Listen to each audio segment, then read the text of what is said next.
What's going on? Welcome back. Welcome back to another episode of Off the Schneid. The combine's over, sounds like.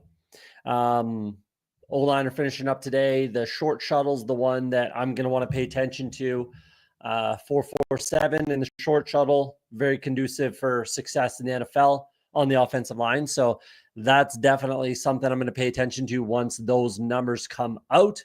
But we're going to do a little recap where I was right, where I was wrong. Ben's in the chat. What's happening? Good to see you. Yeah, a little bit of, wheels up for a couple of these participants, which we'll go over in a second here. Obviously, everyone on the screen there. So we'll dig into a couple more. There's still a couple guys that you can get some serious value, in my opinion, that are going at the end of drafts.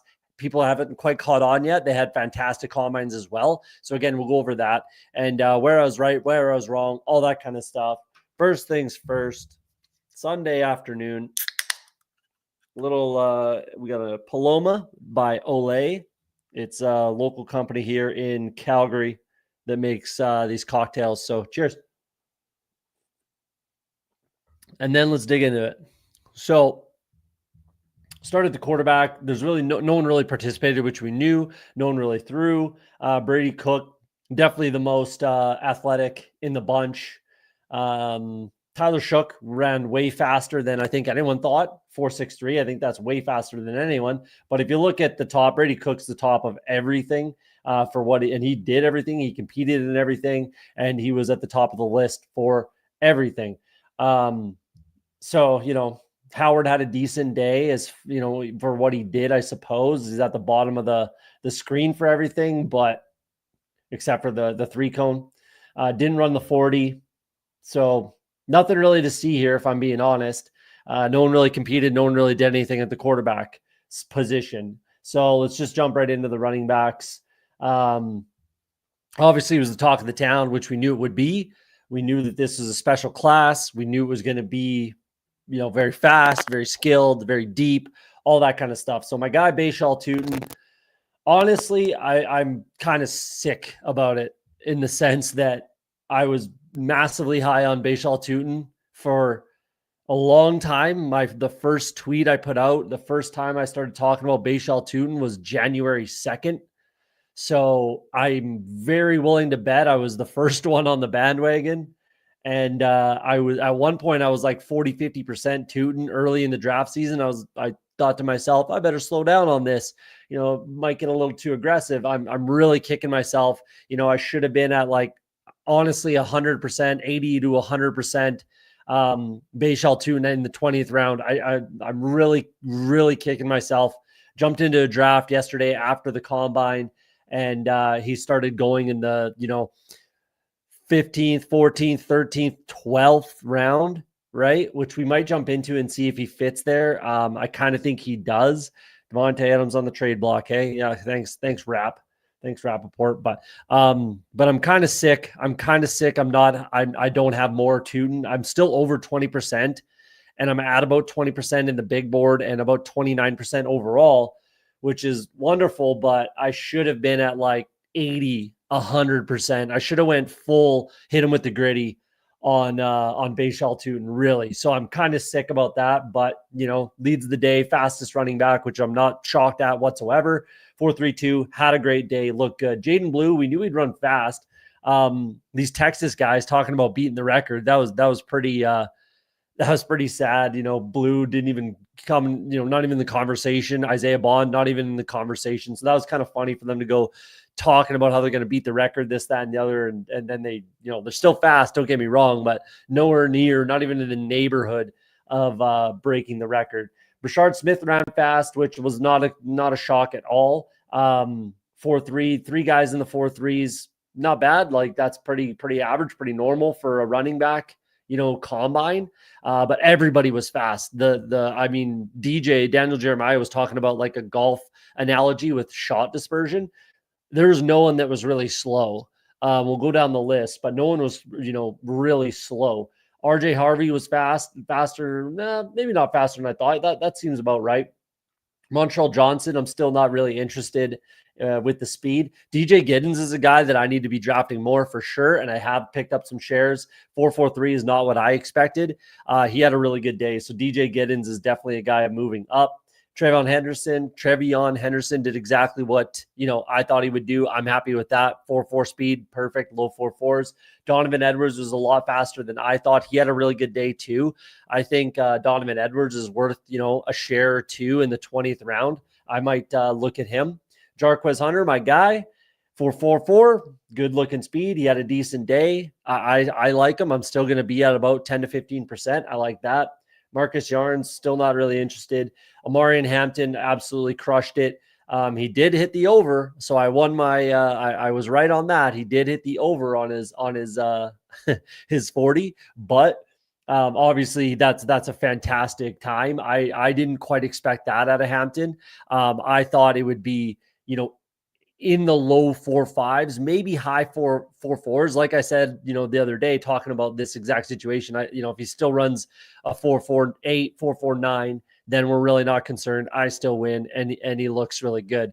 Rocket Sanders, I'm a little surprised that he ran that fast. I didn't think he had that watching his tape.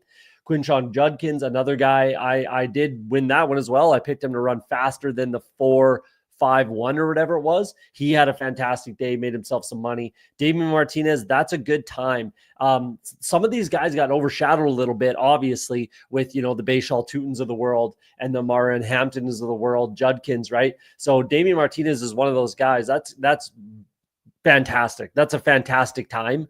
So I'm more than happy with his 40. Taj Brooks as well.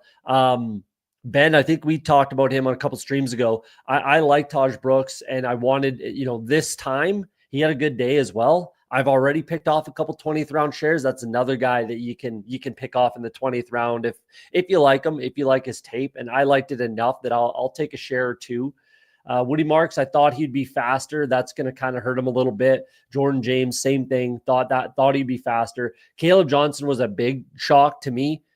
I thought he on tape he looked faster than Amarian Hampton, but obviously he's not, and that's a concern. So he needs to fall out of that tier, out of that range where Hampton, Trevion Henderson, Kamara, where they're all going. He needs to fall out of that. I will not be drafting him there. I won't draft him again until he falls a little bit lower than that. Corey Kinnear, not really for me. Devin Neal, another guy I thought would run faster. He's going to fall a little bit. I have a ton of shares. That was a guy that I expressed concern about leading up to the combine, and definitely slowed down on my drafting until we saw him run, and it wasn't amazing. That's for sure. I thought he'd be faster than that. Kalman guy, yeah, not too concerned. Ollie Gordon, that's actually fine. Again, like this is the second slowest 40, and we got a 4.61. Like usually you see a 4.7, high 4.6s, even like a random 4.8 might show up, right? But this is actually fine for Ollie Gordon, 4.61. If you expected him to run 4.4, it was never going to happen. I thought he might be able to get in the 4.5s, and there's no difference between 4.59 and 4.61. There's really no difference. So that's actually a quality speed considering how big this dude is. So yeah, I'm happy with that. Bentley, whatever. Let's take a look at some of the other metrics here, like the split. Tootin obviously crushed it. That's where Donovan Edwards looked really good. Judkins looked really good there as well. Henderson, I'm happy with that. Giddens, like I said, had a good day. So you see the guys at the top. The vert, very indicative of explosion, right? So Bayshall Tootin, again, had himself a phenomenal day. So again, I'm just sick that I don't have 100% Tootin. Giddens, again, had a very, very good day, top of the chain. This is, I think we will see Cam Scatabo run at his pro day. I think we will with this vert. That's fantastic. And that's, like I said, very indicative. He had a good broad jump too, which we'll get to in a second. Very indicative of having, explosion. Doesn't mean he has long speed, but he's able to get off the blocks quickly, I'm sure. So I like that. That can, eases my concerns a little bit as far as the 40s concerned, this as well as the broad jump. And then you see Donovan Edwards, Trevion Henderson. So you see these guys at the top here all had, good explosion metrics, decent 40s. So Cam Scatabo shouldn't be, too much further down, which maybe is, maybe he's not. We'll get to that in a second when we talk about the wide receivers. So it's very indicative. Hampton's right there. Harvey's right there. Very indicative, but there are some outliers, which we'll go over in a second. Broad jump, like I said, indicative of explosion. Judkins, Giddens, Hampton, Tootin, Henderson, Harvey. You see the same guys showing up at the top in all of these, right? Which makes sense. And then if there's, some outliers in there, then you want to take that into account. Like I said, Cam Scatabo, we see Damian Martinez here. Dylan Sampson is just kind of what he was going to be. Scatabo 10-3, but we know he had a bit of an injury, which is why he didn't run the 40 either. I think it was a shoulder, but still, I'm not too worried. That's quality broad jump with the vert. I'm happy with that. What else we got? The 3 cone, only 2 guys. Taj Brooks, there you go. He looked good. The shuttle, Taj Brooks at the top. Again, that short quickness, agility. So I think Taj Brooks is, I think he had a really good day. And like I said, we'll talk about this in a sec. Like I said, indicative of explosion, agility, that sort of a thing, especially with, the shuttle. Woody Marks, sure, he ran slow though. So that's interesting. GJ Giddens is up there. Not everybody did this drill. Tootin's at the bottom. So, maybe he's not that quick twitch, but not too worried about it. Let's jump over to the wide receivers. And maybe we'll do tight ends first. Let's get that out of the way. Talk about who had a good day, who didn't. This guy,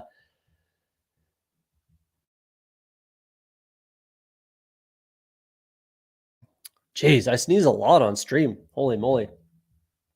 Thomas Fedoni had a good day, I think. Let's push to the dash first. So Terrence Ferguson, my guy.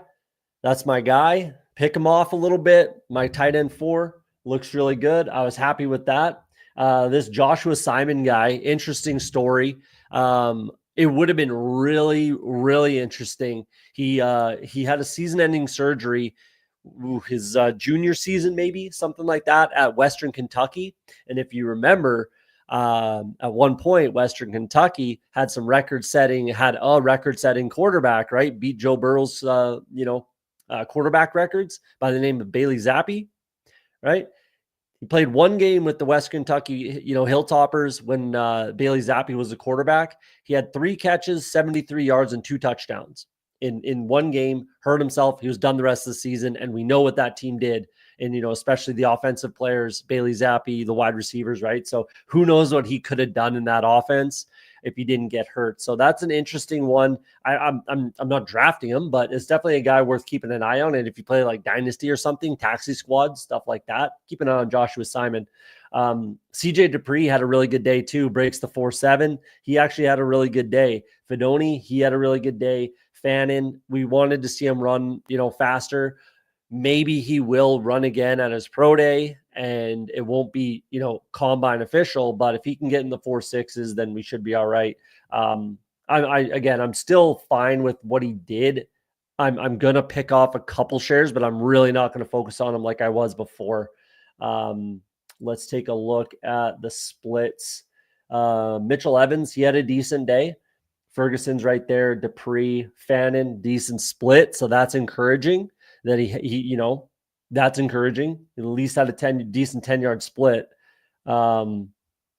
Vert, Ferguson, right at the top. Simon, Fedoni. These guys had good days. These 3, broad jump, Fedoni, Ferguson, Simon. Right. These 3 all had really good days, and Ferguson looks good. That's my guy. And Simon, Fedoni, they look good. 3 cone. Fannin had a good 3 cone. That's nice. Shuttle, Fedoni, Fannin had a good shuttle. Cool. Not too many guys benched, but Dupree, 32 reps in the bench. Big dude. Dupree is another guy, your Taxi Squad, that sort of thing. Mason Taylor did have a nice gauntlet drill. I like watching that. I like watching the guys move too that don't compete in these drills. And Mason Taylor had a really good day as well. Let's go to the wide receivers now. Let's take a look at the 40s. So no one was even in the neighborhood, especially Isaiah Bond, who was talking all that shit. And then, he got beat by a tenth of a second by his teammate Matthew Golden, right? So Matthew Golden, yeah, that's a really, really good time. Matthew Golden's an interesting one. Don't love the tape, don't hate it. He can always be getting hurt by Quinn Ewers, who I just hate as a quarterback. So I'm gonna be picking off some Matthew Golden shares. I'm gonna try to get that up to about the 10% range, something like that. I don't think he's gonna move too much. He'll jump up the board for sure, but I'm not gonna force it, and I will pick off some shares. Dante Thornton was an interesting one. Who knows what he could have done with a better quarterback, or a more experienced quarterback, I should say. So I can't pronounce his name, but the true freshman, big kid, more of a run first type of a guy, true freshman, like I said. So it's not indicative of who he is as a player. But I'm still not extremely interested. Big play guy, long speed, go routes, things like that. Chimere DK, not really for me. Jalen Lane, I liked a lot. He just, played in a weird offense. So I think he can make some noise. I still probably wouldn't draft him, but that's a guy worth keeping your eye on. Aaron Smith, similar to Jalen Lane, but maybe if you like him, pick off shares in the 20th, go nuts. Ty Felton, people like. I'm not huge on Ty Felton personally, but he had a good day, and I could see why people would like him. Isaiah Bond, I'm still out on. I'm still completely out on. I just don't think he's a very good wide receiver, and there's a ton that are better than him going after him in drafts. So I'm not going to be picking Isaiah Bond really. Jalen Noel had a fantastic day. I'm going to be all over Jalen Noel. Yeah, Helm, that was disgusting. He should have just not run. He'll have to run again in his pro day. He had a rough day, but obviously that's why. So we'll see where he ends up. Ewers is a bum. He held everybody back. Jatavian Sanders, Worthy, Bond, probably, Golden, everybody. Golden jumped to the late 70s, is going ahead of McMillan, closer to Jacoby. That makes sense. Like, McMillan should drop now with the Chris Godwin news that he's likely going to be coming back to the Buccaneers. McMillan should fall for sure. So that makes sense. Directly after Ibuka and the Niners wide receivers. That's fair. That's fair. Yeah, that's fair if you like them. So definitely fair. Isaiah Nair, he again had a good day. His RAS is kind of through the roof, but I'm not going to be clicking Isaiah Nair, that's for sure. He had a great day. This is a name right here, Kyle Williams. That's a guy that everybody here that listens to this show needs to start drafting as much as they can possibly get, in my opinion. That's the guy that you still have some value on. So ran a fantastic 40. I just watched his tape right before this show. He's fantastic. 14 touchdowns. Yeah, big playability, can play inside and out. We'll take a look at the notes I took on him in a second, because we're going to live update some rankings in a few minutes, and then we'll draft. But that's a guy that is still going late in drafts that you can pick off. I'm going to be, I don't even know how much. I'm going to be 30% in no time. I'm going to be drafting him in every draft. Yeah, sounds like you got kicked in the teeth for showing NFL. Was it the NFL stuff? It wasn't the combine stuff, or wasn't the film, the YouTube videos. It was the NFL.com videos. Yeah, that's good for me to know. So I won't be showing that. Free Tyler. Let's go. While we're doing this, it was an idea that Tyler had for me, because I was probably going to do it anyways. But we're going to do a subscriber goal. Really middle of the episode, we're doing a subscriber goal. So let's do that. We'll just show it. I got to figure out how to get a banner. Where's my? I need it as a ticker.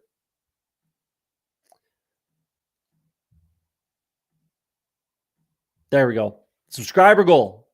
Let's get to 500 subscribers. We're not that far away. We've been crushing the subscribers, and we'll do a 12-hour live stream.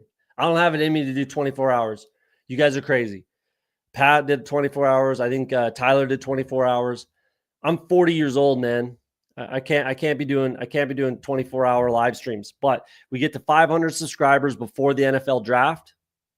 12-hour live stream. Guests. We'll have Tyler on. I'll get some other guys. We'll have tons of guests. I'm sure Fantasy Dog Pound. I'm sure Emo Cowboy would want to come on. We'll figure it out. But yeah. Locked in. How to get the ticker? You just gotta believe in yourself, man. You just gotta believe in yourself. Appreciate that. Drop a sub, guys. Nice. Appreciate that, Putt Daddy. The OG of the chat, Putt Daddy. Appreciate that. So we'll leave that scrolling down. You see that? Tell your friends, tell your sister, tell your brother, tell your grandparents, tell everybody. If you're watching on Twitter, jump over to YouTube, hit that sub, and I'm sure we'll get there in no time. If I'll post it on Twitter as well. Share it. Hopefully we get there. I'm sure we will. I'm confident we will. And then 12-hour live stream guests. We'll have some fun with it. Appreciate that. Let's get back to it, though. Jeez, just out of nowhere, I forgot about that. I was going to do it at the start of the show, but there you go. So Kyle Williams, that's a guy we need to be picking off way more shares of. I'm already doing it. I encourage you to take a look at the tape. The dude has electric tape, so take a look. Luther Burden, that's exactly what I think people expected. Still not exactly for me. Maybe I'll pick off some shares, but this is a weird wide receiver class, which we'll get into in a second about my theory about the wide receiver class. Torrey Horton, I didn't love the tape. Ran fast, not shocking. He's a guy you could pick off in the 20th round if you want or you like. Jalen Royals had a great day, 4.42. That's fantastic. He looked really good. Another guy that you can still get some value on at the end of drafts. 18th round. No, maybe not quite 18th, but 16th, 17th, 18th. And again, my strategy is updating and changing with these drafts. We'll get into it when we get on Underdog.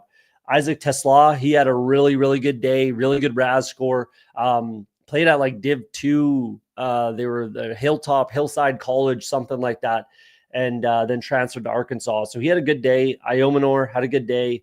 You know how I feel about him. Jimmy Horn supposedly had a really good day.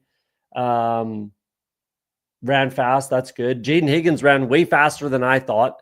So everyone was pretty fast too, as far as these wide receivers are concerned. He had a really good day. I was talking about it a couple weeks ago. I've been picking off as many shares of Jaden Higgins, and when we update our rankings, he's jumping into the rankings, the top 10 for sure. Savion Williams, I thought would run faster. He's going to fall out of my rankings, but 4.48 is still plenty fast, especially when you're 6'4", 220 plus. That's plenty fast, and the different things that he can do. So still good. I still like him. I'm way overexposed, so I don't need to push it, but I would still click his name in the 20th round, 18th round, that sort of thing. Felton, good day. Tez Johnson's an interesting one. So 4.51. We're going to talk about more about that. He's going to run again, I'm sure, at his pro day. He has to get that into the 4.4s, which I'm sure he would. I guarantee there's a lot of hand timers in the stands that had him in the 4.4s for sure. But let's take a look at him in a second here. As we get to some of the other drills. I'm happy with Trey Harris. That's fine. Big guy. So I wasn't expecting much more than that. Who else? Nick Nash, I was hoping to run a little faster. He was fluid in his motion, but he was, I thought and hoped he'd be a little faster than that. Low 4.5s, if he could have shaved, a half, 4.52, 4.51, 4.4s would have been great, but it is what it is.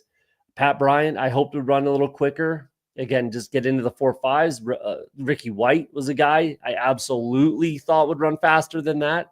So that's going to hurt him a little bit, but let's dig into these other drills. So like I talked about the running backs there, these explosion drills are typically indicative of being fast, right? And being explosive, but Tez Johnson really wasn't. So let's look at this. Matthew Golden, of course, is going to be up there. Royals matches Matthew Golden. That's fantastic. Jalen Lane's right there. Not surprising. Bond, not surprising. Knowles right there. Nair, he is fast. Cool. Nothing major to see there. Let's go to the vert, right? Jalen Knoll up there. Again, we're going to see these same guys over and over. Jaden Higgins. Where was Tez Johnson? He was 37. So not bad, pretty good considering he's 5'9". Right there with Pat Bryant, who's like, 6'2", 6'3", 6'4", whatever he is. Nair, who's also, 6'4". So that's a good number for a guy who's 5'9". So he can jump out of the gym a little bit. His broad jump, pretty good, right up at the top. That's shocking that he ran slow. I'm really, really surprised that he ran slow, considering the broad jump, the vert, just doesn't particularly add up. So I'm not, super duper concerned. He's basically exactly what you got out of Tank Dell.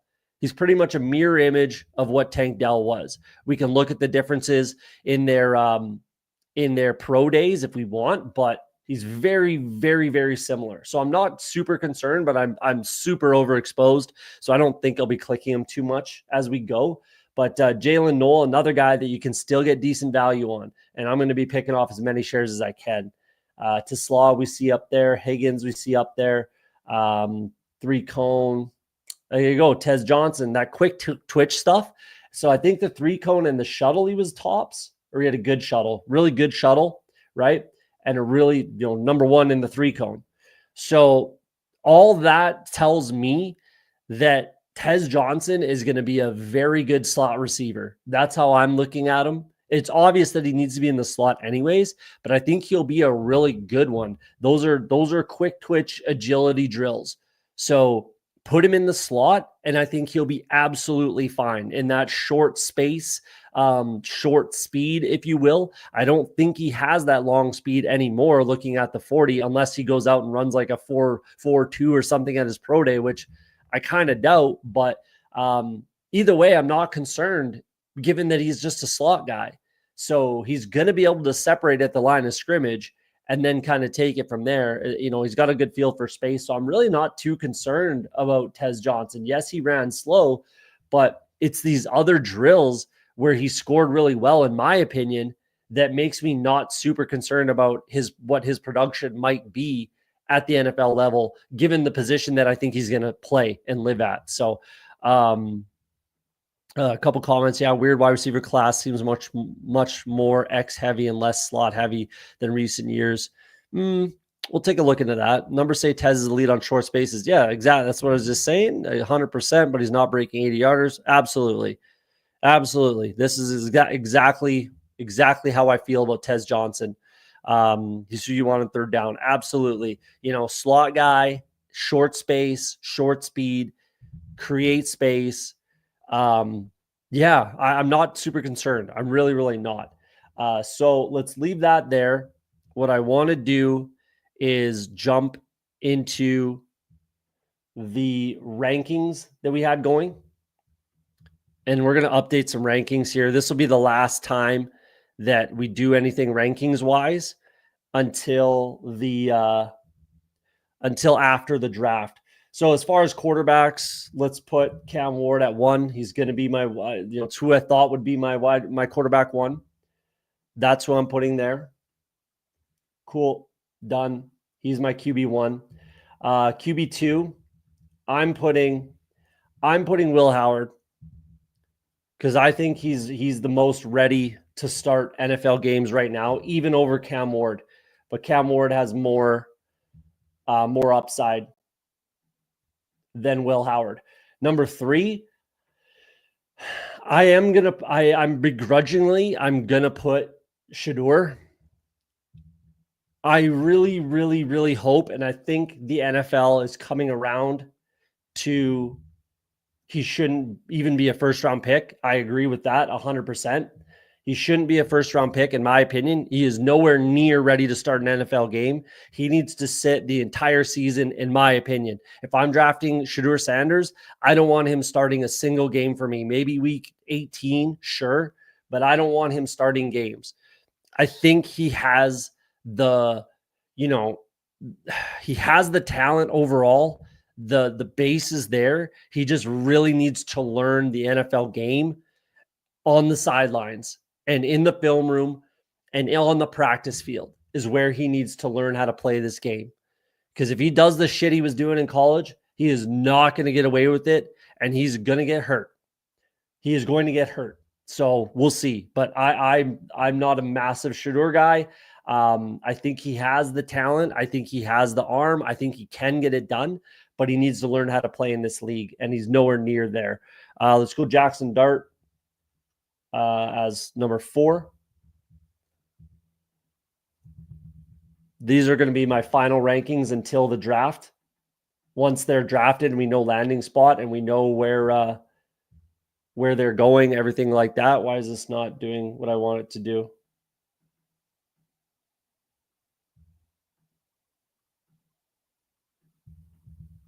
Jeez, this is kind of pissing me off.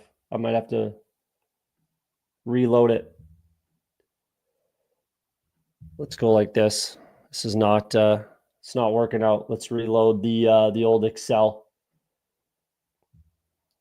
Give me 2 secs. Sorry for the technical difficulties. There we go. Okay. And we're back. So Jackson Dart's my number 4. Let's get rid of them. Now that they're there. Oops. It's fine. Let's go Jalen Milroe, because I think he's the only lottery ticket in this entire draft. He's the only guy that could be a heck of a lot more than he is, or he could be an absolute zero. So he's your lottery ticket. It's between Tyler Shuck and Kyle McCord here. Let's go Tyler Shuck. He has the more prototypical size and speed. Let's go Kyle McCord.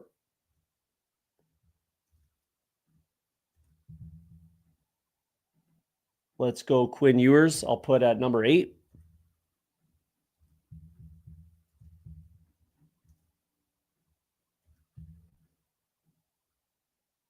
And then we'll leave it there. Quarterbacks are not super exciting. I don't really, at this stage of the rankings, I don't really care. Throw Dylan Gabriel and Riley Leonard in there. Doesn't really matter. So there's the updated quarterback rankings, and I'm not going to be changing that. That's how I feel about these guys. Running back rankings, Caleb Johnson is definitely falling down. Hampton moves up to 3, no question. That's super easy. He had a great day. Do I have a comp? No, I don't. That's easy. We're going to move Judkins up to 4. He had a great day. Ran faster than I thought, especially at his size. Dave Montgomery to Marshawn Lynch kind of thing. That's how I feel about him as a comp. So we got 3, 4, 5. Let's move Hampton out of there. Let's move Judkins out of there. Devin Neal. I'm probably going to move Tootin all the way up to 6, if I'm being honest. I already had him at 9. Devin Neal let me down a little bit. To be honest, I might put Gordon above Neal, but we'll see. So Bayshall Tootin, I'm moving up to 6. I'm doing it. I love the kid. Love the kid. 4.3 speed. Yeah, home run hitter, juice for days. Gone if he gets to the second level. This is a guy, with the combine metrics. Yeah, I wish I was friggin' 100% Bayshall Tootin. That hurts. Let's go like that. 6, 7, 8, 9. There we go. I'm all right to leave it like that. I'm going to stick to my tape with Devin Neal. Scatabo can move up. I just wish we had 40 information. For what he did in those other tests, I do like a lot. But let's stick with the tape evaluation. I don't want to completely overreact. I'm sticking with Henderson at 1. Stick with Genty at 2. Hampton there. I like this. I would probably move Samson out of here for RJ Harvey or Giddens, probably Giddens actually. But I'm happy with this. So I'd probably remove Samson out of here. Let's just kind of make that happen.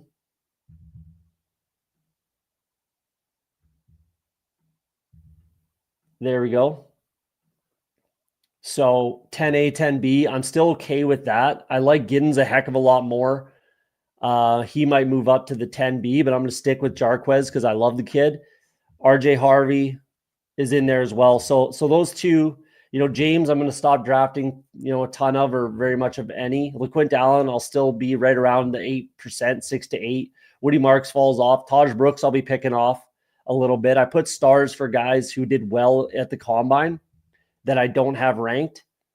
So yeah, that's our final running back rankings as we sit right now.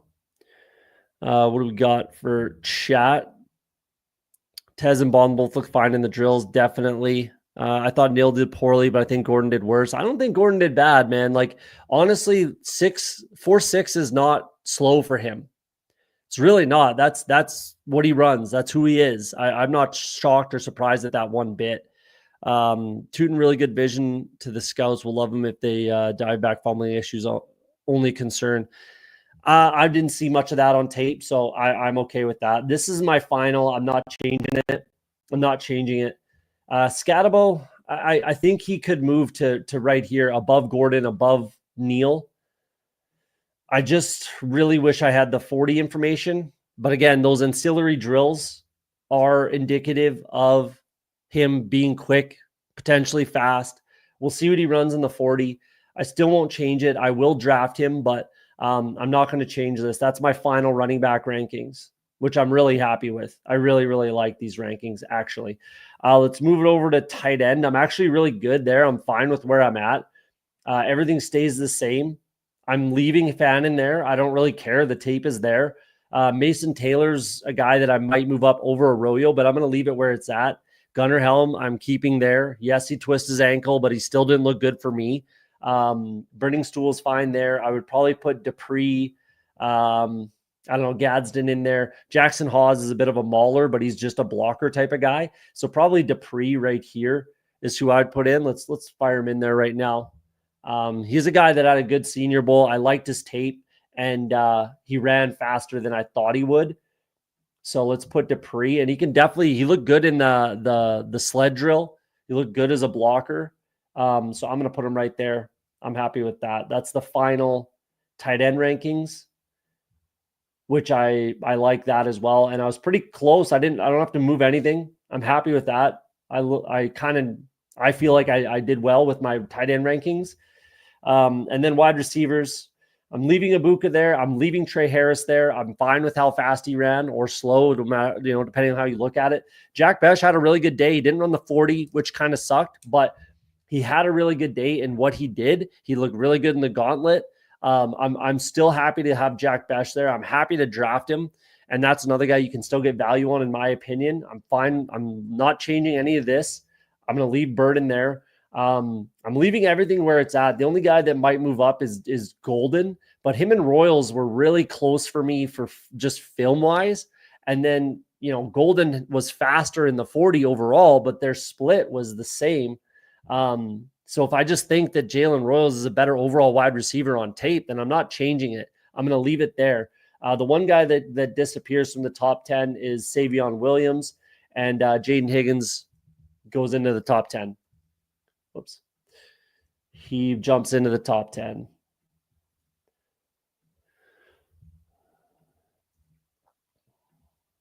So I mean, my comp was Alan Lazard, which I don't mind, but he was just way faster than Alan Lazard was or is. So, yeah, I'm not sure I love the comp anymore. More like T Higgins, but that's fine. I'm not changing the comp at this point. So there's my final top 10 for wide receivers. And I think, so what I wanted to talk about with the wide receiver class, look at my rankings. I'm very different than consensus, which is not just because I want to be different. It's just what I see and what I think. But I think that is indicative of how volatile I think that this class is going to be. So let's look at who the potential first rounders are. We got Emeka Ibuka, Tet McMillan, Travis Hunter is, I think he's a better wide receiver than corner. I've said it all along, and I still say that. Maybe Burden, right? I genuinely think that one of these wide receivers that are drafted in the third, fourth, second, third, fourth round are going to end up being the number one wide receiver fantasy wise in this class. Jason Calhoun, I love me some Jalen Noel. Don't get me wrong. He would be probably number 11 right now. I just think Higgins with that size and the speed, give me Jaden Higgins in my top 10. He'd probably be, like I said, number 11. I'm not pulling out Xavier Restrepo just because he didn't run the 40. I still love what I saw on tape, and I'm not just going to move him out or down. I'm sticking with that. Just move Jaden Higgins in for Savion. So again, that's kind of what I'm getting at though, Jason, is one of these wide receivers, second round, third round, fourth round, they're going to go to a really good landing spot. And then fantasy wise, they're going to end up being the number one wide receiver. Mark my words. It's going to be someone in the second, third, or fourth that goes to a very, very good landing spot that ends up just crushing it. And who are those guys, right? Jaden Higgins, Jalen Royals, Jalen Noel, who we just talked about, who I absolutely love. Who else are we looking at? Kyle Williams, honestly. Like these are going to be the types of guys, second round, third round, fourth round guys that like Amon-Ra a few years ago, that sort of a thing where they go to like the number one landing spot or they get matched up with a really good quarterback. They start camp as like the third option in the passing game, fourth option, maybe there's an injury, whatever. And then they come on and they just crush it. Maybe they're a slot guy, you could even say Tez Johnson, but less likely. Not likely for Savion, but you never know because he has that rushing potential. But it's going to be one of those types of guys, in my opinion. Jack Besh, Trey Harris, even, second, third, fourth round. That's what's I just am super, super sold on it. It's not going to be Tet McMillan, Luther Burden, maybe not even Emeka Ibuka. I just think it's going to be one of these, second, third, fourth round wide receivers. Just mark my words. That's how I really feel about this wide receiver class. That's going to be who ends up, flying up the rankings board and really crushing, especially best ball. So I'm really trying to draft more, and I've said it before and I'll say it again, and I do it every draft. Like I said, 15th, 16th, 17th round, I'm just hammering these rookies, whether it's Higgins, Royals, Restrepo, Besh, I'm going to start, even Savion, Tez, right? I'm going to start throwing Kyle Williams in that conversation, Noel, right? All these guys go in that 15th, 16th, 17th round, at least they were. They're probably all going to move up. And they're going to be the ones that end up crushing and winning us, a tournament or all the money in best ball. So that's how I feel about the wide receiver room. Now let's jump into Underdog. It's been kind of a little screwy lately, saying I'm using a VPN, which I'm obviously not. So hopefully, we'll when we get into a draft, I'll let you know ahead of time, maybe. But actually, we will just get into a draft, but don't jump into it right yet because I'm going to see if it lets me just get in because it's been making me do it on my phone. Okay, we're in. We're waiting on 10, so tons of room. If you're in the chat, you want to draft, jump in a big board. Yeah, Ayumanor probably locked into round 2-3 now. Also, yeah, if you like Ayumanor, that's another guy. Throw him on the list if you like him. I'm not a big Alec Ayumanor guy. But that I agree. That's one of the same conversation, right? Agree. I'm rounding out to try to get even exposure. All the top 10 rookie landing spot are going to be dictate value. Absolutely. Definitely. And it's going to be one of those guys. So what I was getting at before as well, what I'm going to start doing, since we have pretty much all the information that we need, as far as being able to evaluate, and like I said, finishing my rankings, all that kind of stuff, since we have all the information that we need, let's start adjusting our strategy. I'm going to, if you agree, start adjusting. If you don't, keep doing what you're doing. I don't really care. Do your thing, right? But what I'm going to start doing is anyone that I thought was, I'm basically going to go +2 rounds, right? I don't give a shit about ADP, especially after, like, call it round 12. So I am picking off some Bayshal Tootin in round 13, 14, stuff like that. I'm pissed that I'm not higher on him right now, percentage wise. Let's see what I'm at right now. It won't show me till we fill the room. So we'll take a look at that. But I'm pissed about it, so I'm going to pick off more shares. Like, if I have him ranked, let's get this room filled and then we can talk about it with real numbers. But if I have him ranked higher than Devin Neal, which I do, where Devin Neal was being drafted, I now feel okay drafting Bayshal Tootin, right? So let's see where we were at. 18% in the big board, 22% overall, average draft 220. And that's with taking them in the 13th round, 12th, 13th, 14th round, the last couple drafts I've done. So this was even higher, like probably call it 230s at least, right? Where I have that many shares. So I'm super butthurt about it. It is what it is. But again, if I like him over Devin Neal, which I do, then why don't I just start taking him in the 130s, 140s?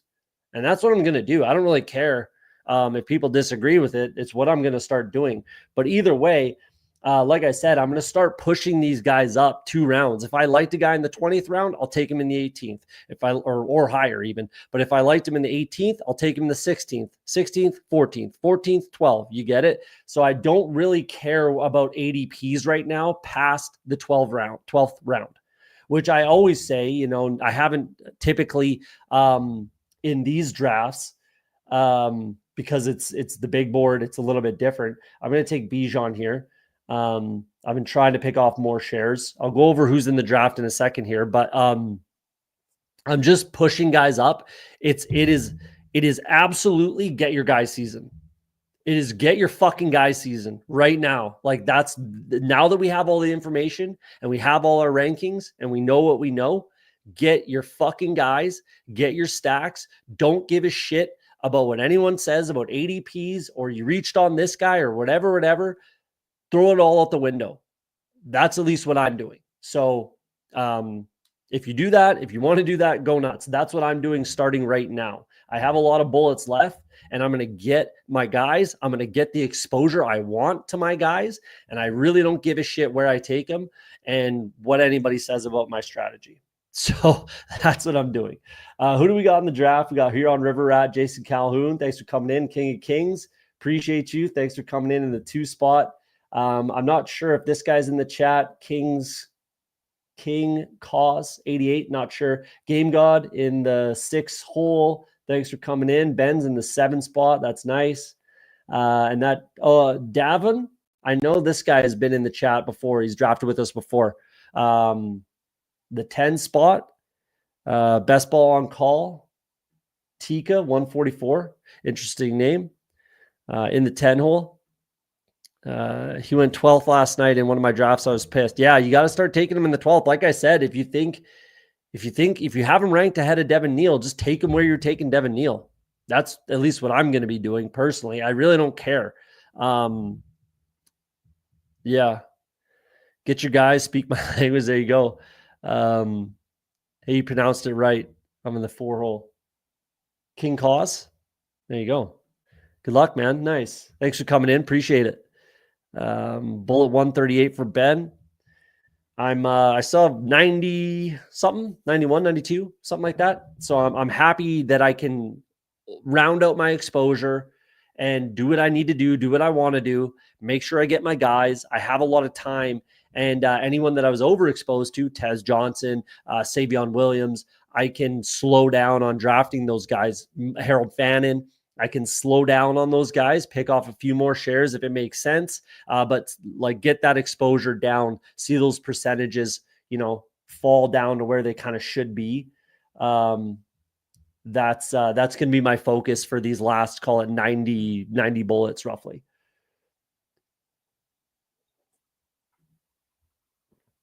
Zero Bijan with Tyreek. Definitely. I've slowed down. I'm down to 25% in the big board. I was closer to 40 not that long ago. So I've definitely slowed down, but I definitely want Bijan with Tyreek. That's for sure. So we'll add that up. Yeah, Ben's almost wrapped. Almost wrapped, sounds like. But that's all right. That's all right. Yeah. Yeah, 33% Devin Neal. Doesn't feel good. Maybe it gets a great landing spot. Like when you have a rougher day at the combine, that can equate landing in a better spot. So we'll see. We will see where he lands. Bijan, Tyreek, I like the start. Trey McBride is on the table. Probably not DJ Moore. I'm not sure I agree with that ADP. I got to wrap up my rankings. I got to restart and wrap up my rankings, which I will be doing. Let's bring in Trey McBride.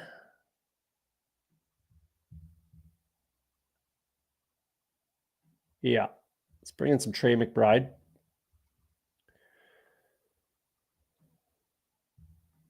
$100+ left. Nice.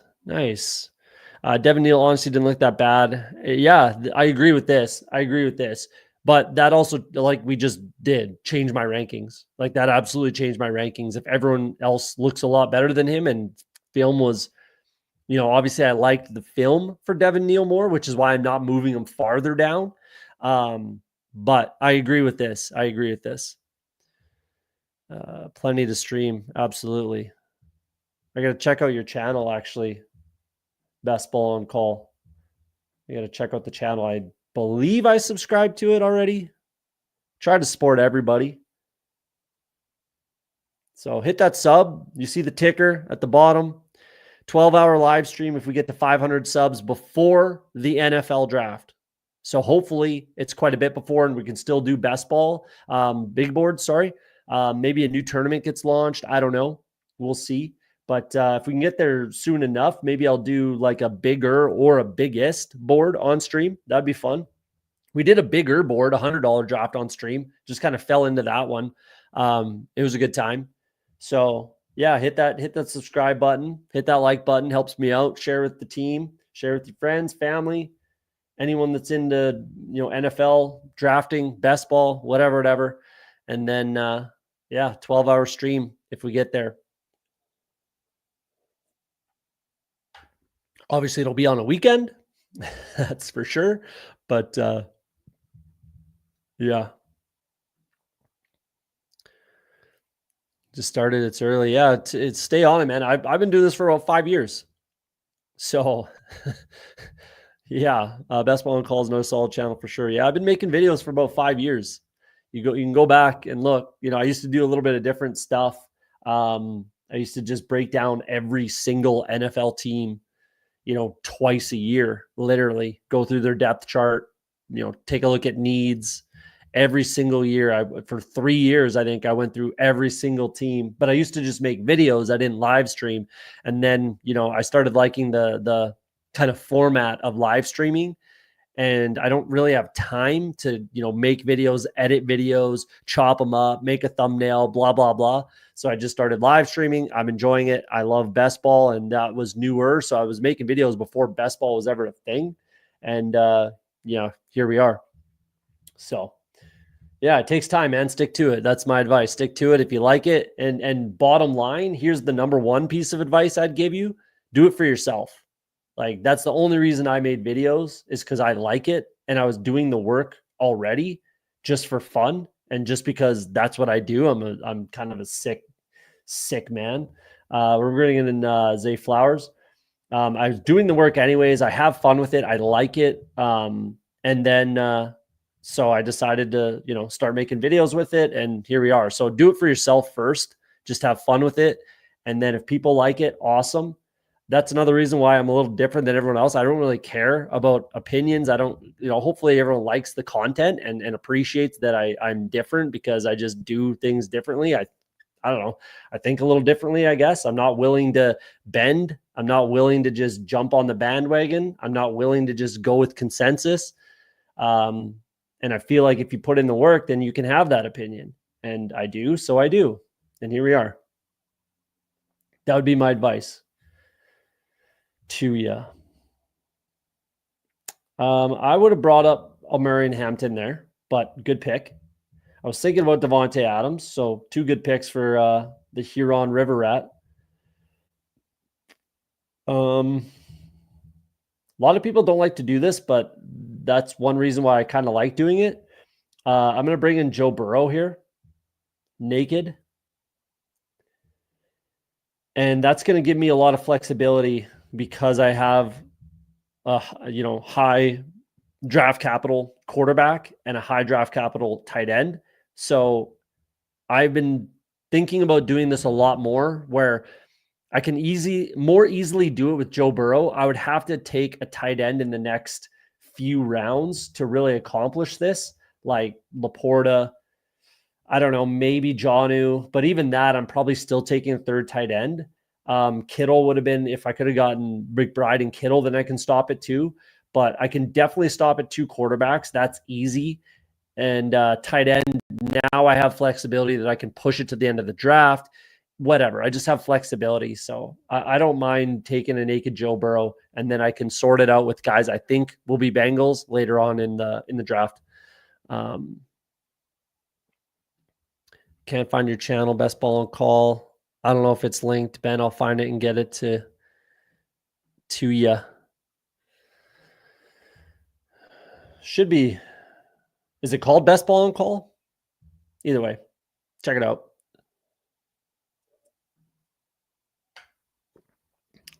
Check it out. Like I said, I think I subscribed, but I haven't really seen it too much. So I'll keep an eye out, though. That's for sure. Let's take a look at the board. Anybody getting out of line? It's all one word. Had trouble as well. There we go. All one word. Best Ball on Call. All one word. There you go. Anybody getting out of line? We got. I like this. I like this a lot. I'm going to start doing that myself. And then you could bring in Debo, which I'm sure you're going to do. Hopefully no one snipes you. I won't snipe you, but probably bring in Debo. I like this, though, the Terry McLaurin with Jaden Daniels. That you have to do it. You have to bring up Jaden Daniels. It's the only way to get him with Terry. And then you can bring in Debo later, unless he's moving up the board. People might. I wouldn't move up Debo. Debo's gone. Wow. Yeah. So someone sniped it. That is. I saw a little bit of chatter about that on the Twitter machine. I'm not moving Debo at all, even though we know where he is. We know the quarterback and offense he's attached to. I'm not going to be picking Debo Samuel in the 50s. I was going to say I wouldn't be shocked if he did, though, and you'd have to do it right here and bring in, Debo in the early 5th round. I guess we're going to have to now. That's what it's going to end up. And I probably still will try to get a couple shares of that stack, just because I would want like 2 or 3. But I personally, if I'm taking like a naked Debo, which this guy did, if you're in the chat, I apologize, but I'm not doing that. That's a bad pick for me. That's a bad click. If you're taking a naked Debo, I'm sure as shit not taking him in the 5th. Just doesn't make sense to me. Pick 70. Do I bring in Laporta? No. It's got to be David Montgomery here. Yeah, for sure. He's the last kind of wide running back I want to take in this range. So it's definitely going to be Montgomery. Fits the build, makes sense. That's the way to go. There goes Laporta. I probably would have taken Laporta if he was still there at 75 for sure, even with David Montgomery. But there's just a huge range of wide receivers that you can take here. So that's probably what I'll land on. Golden goes a little bit earlier. That's fine. Late 60s. That's probably late 60s, early 70s. We're going to see this jump at least 16 to 18 spots as ADP. Had a good combine, makes sense. I'm all right with that. I probably will click his name there too. So makes sense. Almost certainly going wide receiver here.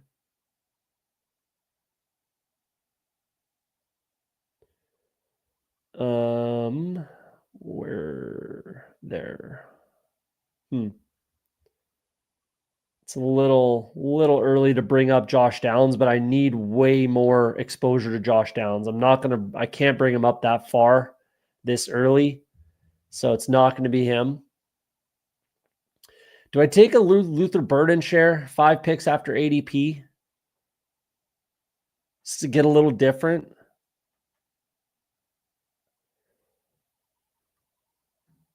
Yeah, if I think he rises, which is likely after having a good combine, let's take Luther Burden here. My first share, my very first Luther Burden share. Feels nice, actually, at 75. That feels good. That feels good. Some Debo chatter. Debo's long gone. Yeah, that was a bad click in my opinion. Hopefully UD drops another $3 to $10 contest, smaller stakes, grinders. Definitely. They need something more, or like another war room would be good, or something like that.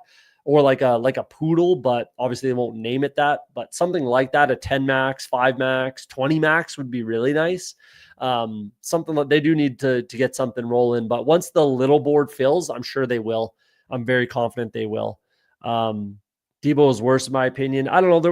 There's some ADP, like average depth of target stuff with the Washington offense that appeals to Debo, but I wouldn't say he's worse. I would just think that's where he belongs, is where he's kind of at right now.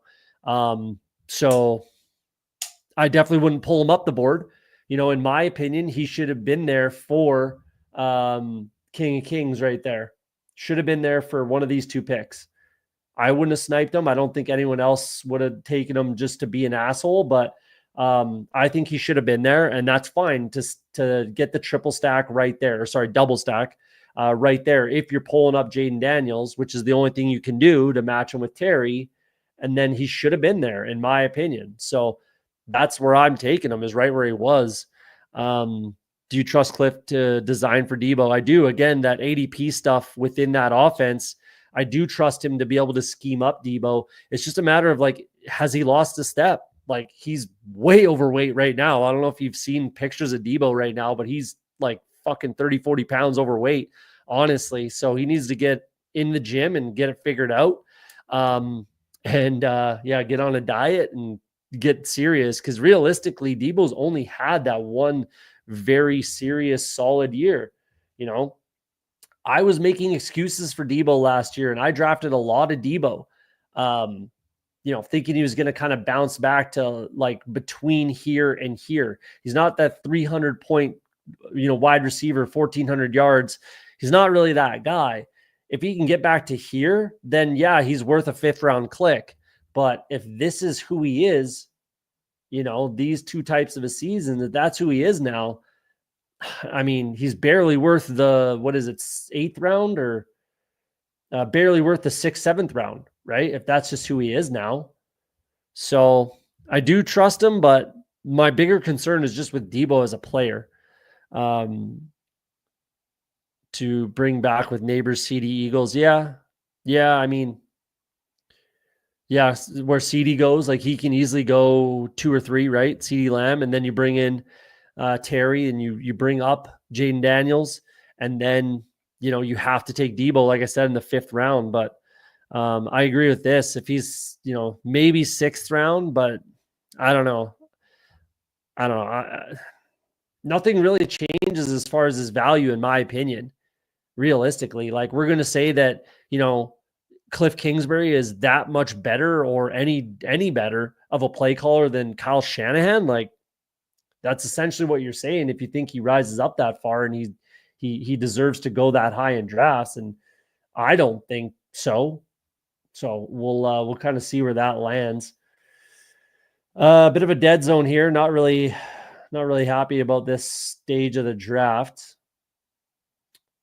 Let's just cling to the narrative that maybe Cooper Kupp could be a Cincinnati Bengal.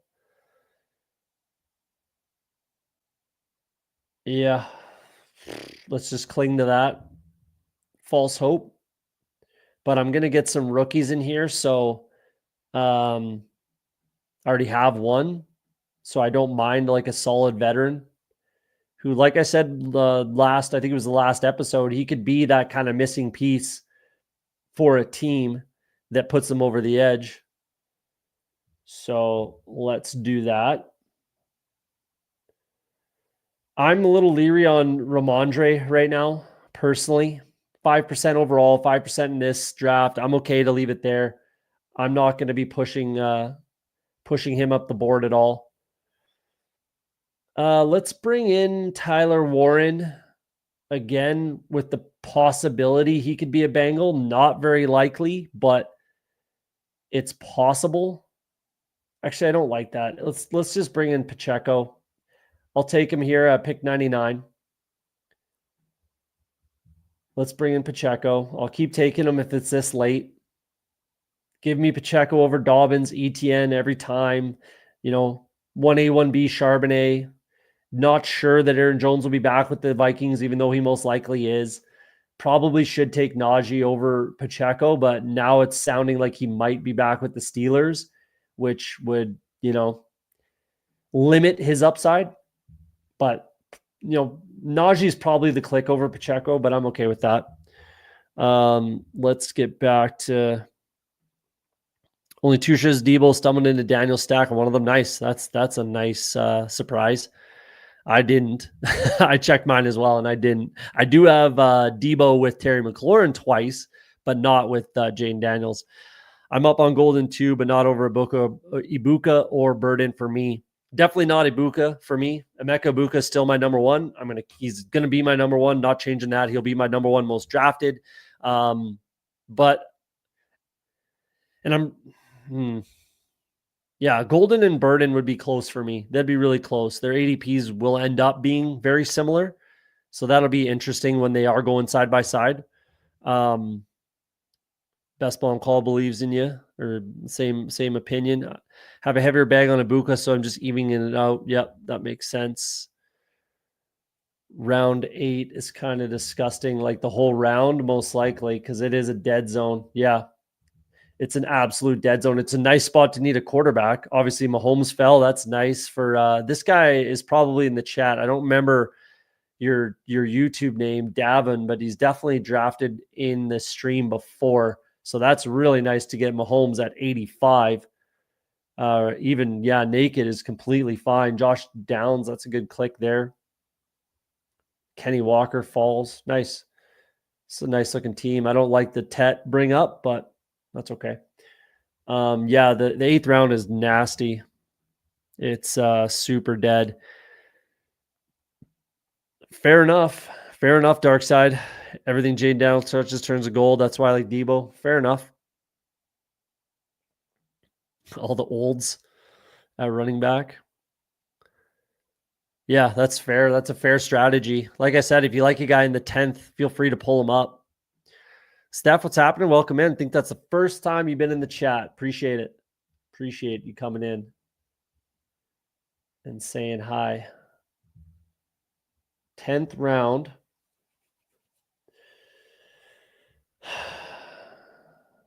Another interesting spot in the draft. Pick your poison for what you need. Draft for need.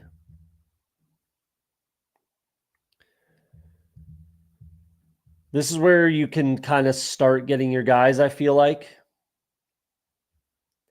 For me, ADP will still play a role, but not for too much longer.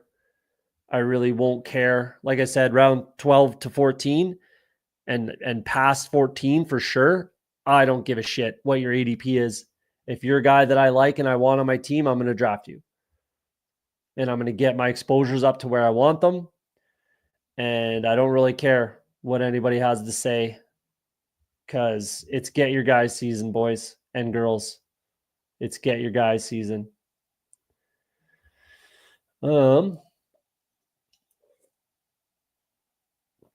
Game God goes Scatabo. King Cos is in the chat.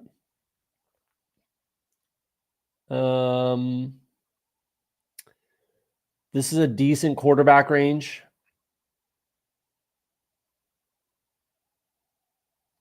If that's what you need or want in this range. Pittman goes. I probably would have just clicked Pittman. Bateman's a good click there for sure. Let's bring in some Drake May action. Need to up that exposure for sure.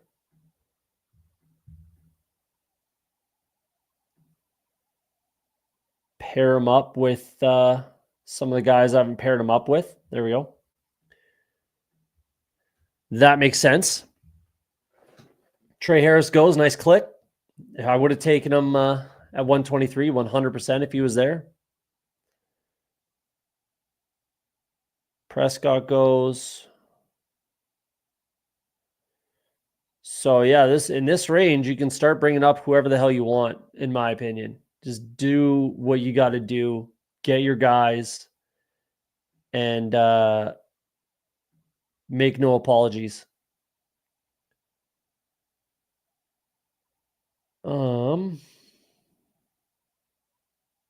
Bigsby was maybe on the board for me. Good range for quarterback, but I don't think I want to click one. Definitely don't want to double tap. So let's bring in Tucker Kraft. I think he's a good click here. I think he's underrated at this ADP. There's really nobody that I need or want to bring up. So let's get our second tight end. Falling behind a little bit at wide receiver, but we'll see how this shakes out towards the end of the draft. I think I'll be all right.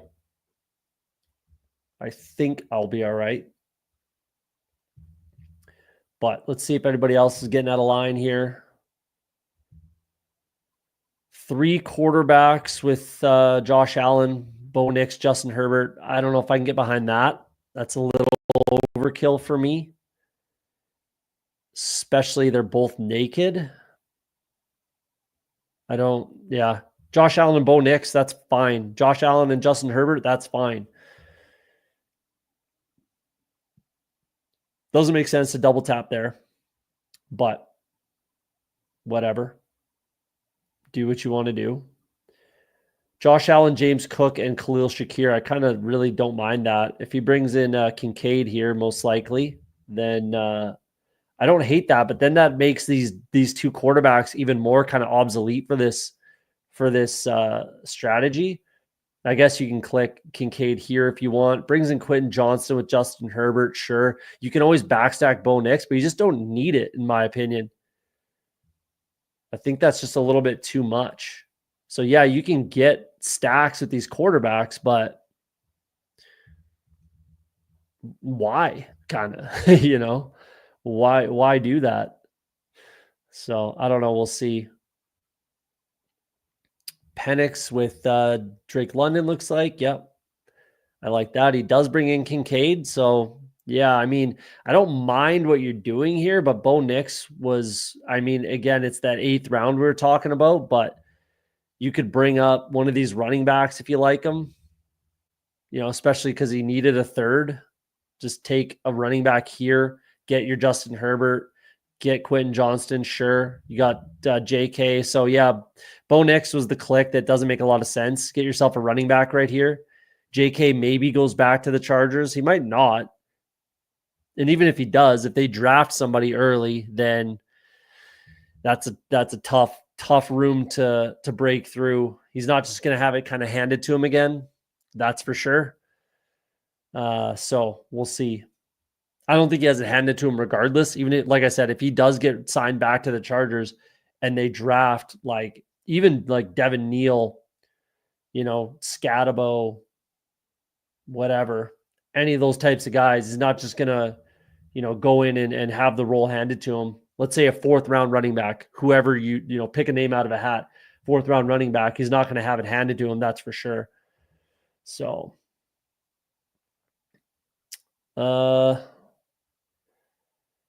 yikes. Tough range.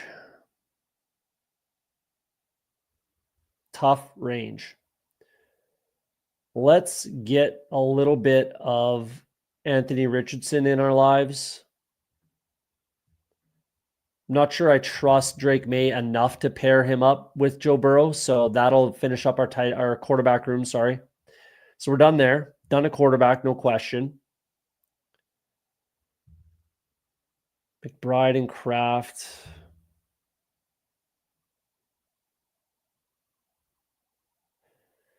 Now it's kind of get your guys season.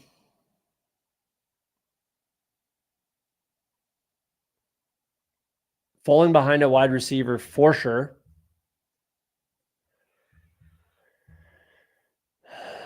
So let's bring in Jalen Coker to help ease that pain a little bit. Running back room looks fine. I'm happy with that so far, and we can piece it together later on. Got some value on both Montgomery and Pacheco. Done at quarterback for sure. I can pair up Burrow and May later on in the draft. Tootin, I was hoping would fall to the 14th. I was going to click him there, but I need wide receiver too much. So, yeah, this is where he's going to start going. I'm telling you. So if you like Tootin and you want him, you're going to have to start taking him here. And really, what's the difference between like a Tajay Spears and Bashal Tootin? If Tootin gets drafted to a similar type of a landing spot and situation, yeah, he's going to start going with these like 1A, 1B, Ray Davis, Tajay Spears, Rashad White, Corum, Jalen Wright. He should be going ahead of Ollie Gordon. If I have him ranked over Ollie Gordon, I'm picking him over Ollie Gordon.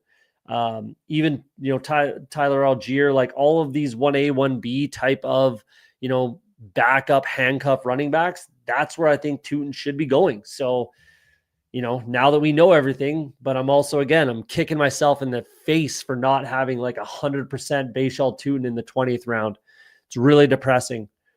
Really, really depressing considering how high I was on him, how early I was on him. It's really depressing. Really, really, really depressing. Get Cook. Who let Toolken cook? Let's take a look. Puka, JT, Brees Hall. Wow, that's amazing value on Brees Hall. Roma Dunze, that's nice. George Kittle, yeah, sure. Get some. I mean, I'm sure he would have rather Judkins there. That's for sure. Game God sniped him, but I'd probably take Montgomery over Caleb Johnson, especially because you get a little divisional kind of stack right there. And you got NFC, NFC, NFC. You don't know. So I'd actually probably take David Montgomery over Caleb, which I'm happy he didn't. So that's good. Then you bring in McMillan, another NFC. Caleb matches up with Rome. He'll probably bring in, Komet, most likely.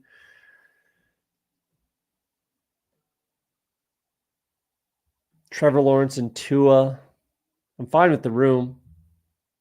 Huge value on Pittman. I would have taken Pittman, especially when I brought in Richardson, but then I wouldn't have Drake May. So we'll see. Rashad White, that's fine. Yeah, not a bad looking squad. That'll work. Burn the food at QB. Yeah, I probably would have in this case, maybe. I mean, I'm probably not drafting Stafford much at all with Puka. I really like Puka for sure, and I'll be taking him right around here, 5th, 6th. Yeah, for sure. Try to get up over 10% of Puka. But I really don't think you need to bring in Stafford. Passed on Richardson for naked Tua. Yeah, that doesn't make sense. That does not make sense at all. Yeah. Yeah, that's a mistake with Pittman there. That is definitely a mistake.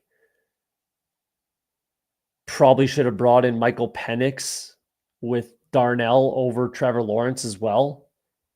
Would have made more sense. So Penix and Richardson, that would have been nice. Nicer. Dave Montgomery over Caleb would have been nicer.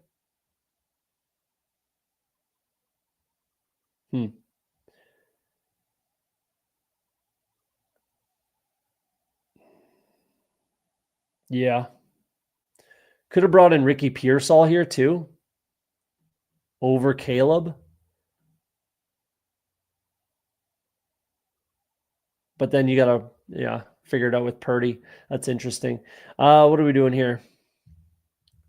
Done here. Or done at quarterback, sorry. Don't necessarily want to go tight end right here. Jerome Ford is there. I'm going to bring up Jalen Royals here for sure.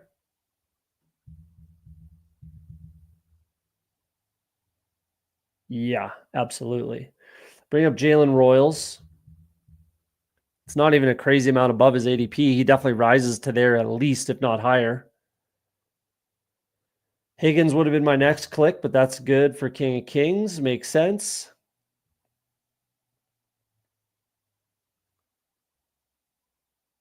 Jerome Ford.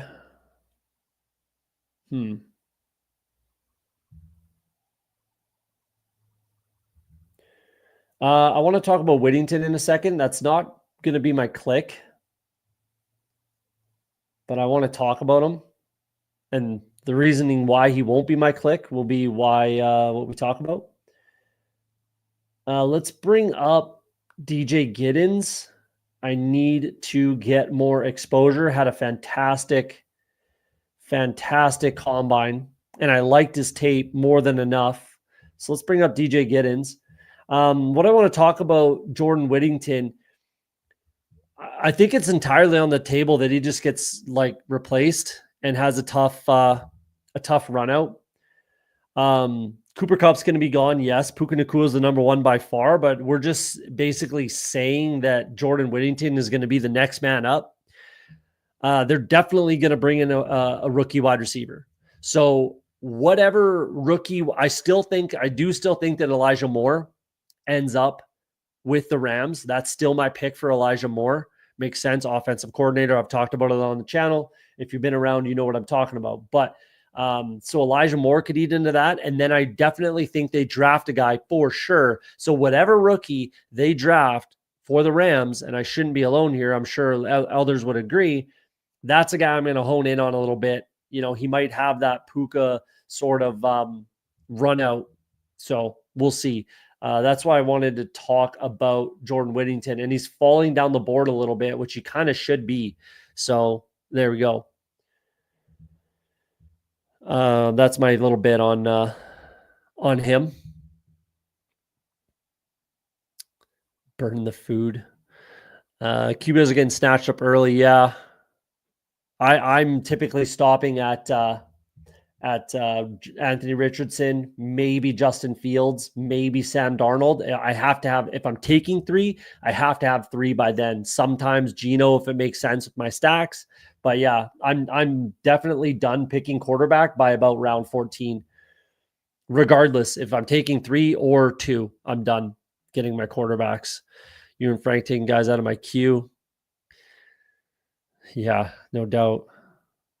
Yeah, that's why I try to draft as much as I can off stream to, get some EV.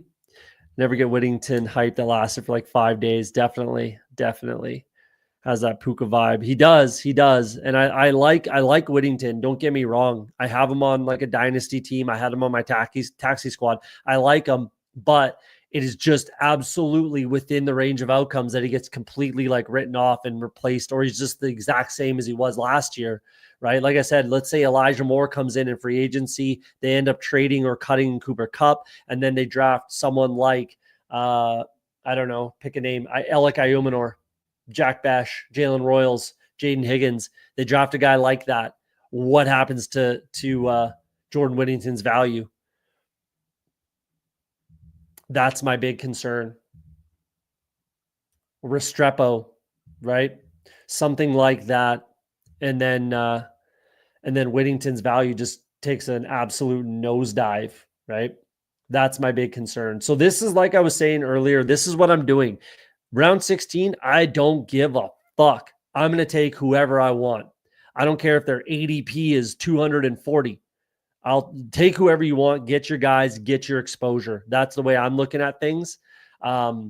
It does not matter anymore, in my opinion. Now that we know everything, we know where, we don't know landing spots, obviously, but we never will. But we have all the information we can possibly get post-combine.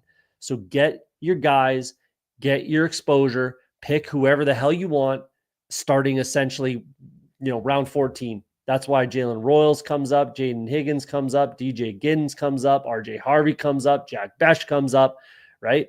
So I'm, fancy that. All these guys are in the stream, but you know what I mean? That's at least what I'm doing and the way I'm looking at things. I do not care. I'm going to get my guys every single time. So let's bring in Yoshi Voss, pair him up with Joe Burrow. That makes sense. I know he's going to be there. Chances are he's going to have a role regardless. Yeah, McVay doesn't not like a lot of guys. Like the only guy that McVay never liked was Cam Akers. So other than that, he likes everyone on his team. Drafts well, so there you go.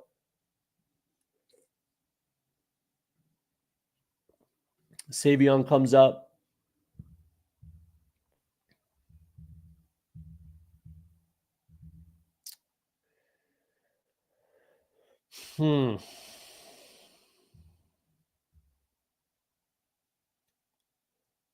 Let's see how much I have of Demario Davis with Drake May. 100%. So I'm not going to do that. If he falls, he falls. I'm taking Kyle Williams. Like I said, I'm going to get up to, I don't care. I don't care how much I end up with Kyle Williams. If I can get him in the 17th round, I'll end up with 80% Kyle Williams. I don't care. He's my new guy. He's my guy. I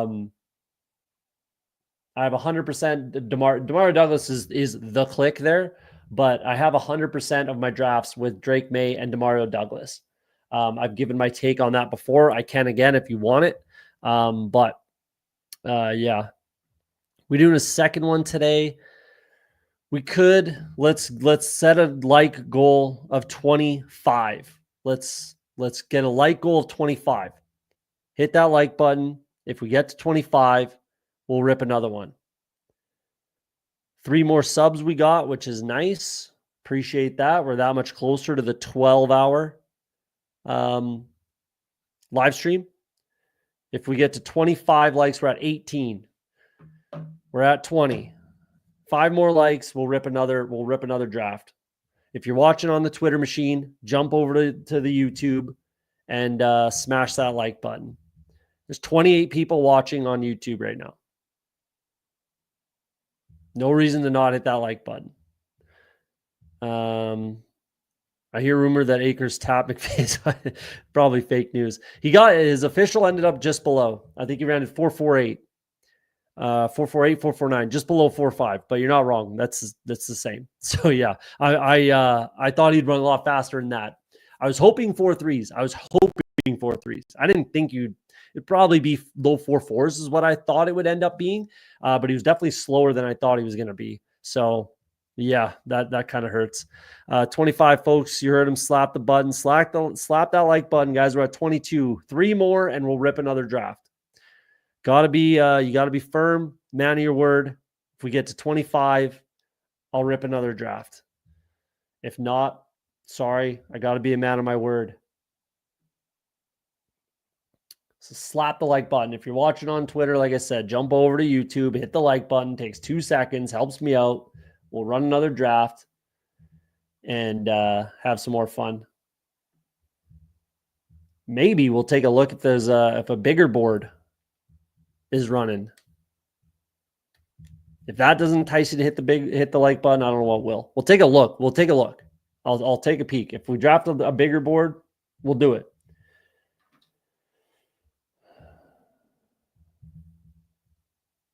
We're gonna have to go running back or tight end here. We're still at 23 likes. 2 more likes, guys. But we need 1 more tight end and we need 2 more running backs.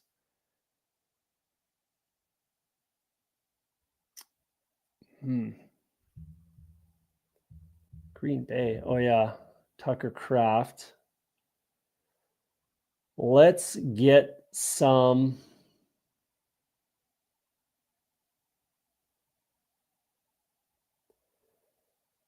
Taj Brooks in our life. Probably should click tight end here instead, but that's fine. I does not matter right now where I take who. It really doesn't matter to me. They're all probably going to be there, and if they're not, though, someone else will be there. So I'm really not too worried about ADPs and whatnot. Jaden Blue was on the radar for sure.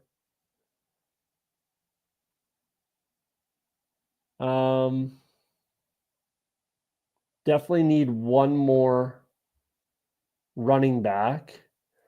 Let's bring in Antonio Gibson. I think that makes a lot of sense with the Drake May because he might be my only kind of stack with him. And I haven't paired him up at all. Let's do that. Makes sense for this running back room as well. And I'll probably be done at running back there. Bill's telling me I can't join a bigger, but that'd be fun to watch. We'll take a look. Let me know in the chat. We can do a little board too. We can do the smallest one if we want. I'm back to drafting the little boards now that the combine's over. So we can do a little board, we can do a big board, we can do a biggest board. Maybe I'll save that, but we can do a biggest. I don't really care. Put it in the chat. Let me know what you want to do. We can draft whatever as it sits right now, as long as we get 1 more like. 24 likes, 1 more like. We got to 25. All right. We'll roll another one. You sickos. I appreciate each and every one of you sick bastards.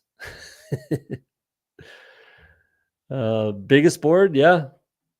We could do biggest board. Little board, big board.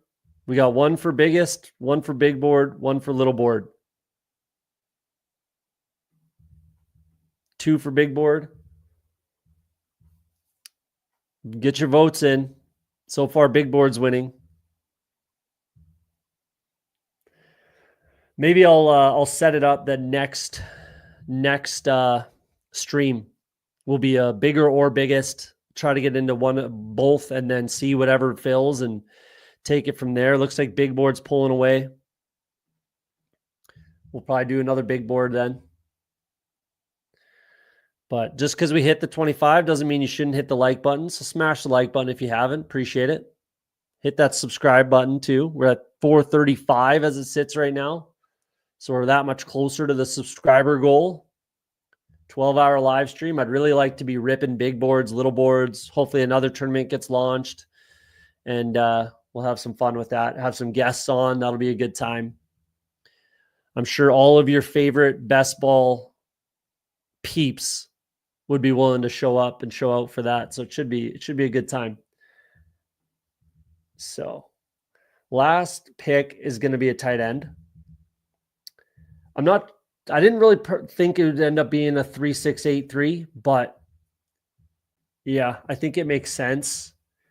I'm pretty much always taking 3 tight ends regardless. So I'm fine with that. Wide receiver room's a little light. That's for sure. Running back room is okay. That's kind of how it always ends up. If you're taking a quarterback and a tight end early, it's really tough to catch up. It's really, really tough to fill out your room. It really, really is. But, I'll need a good landing spot for Burden, Royals, and or Kyle Williams, at least one of them.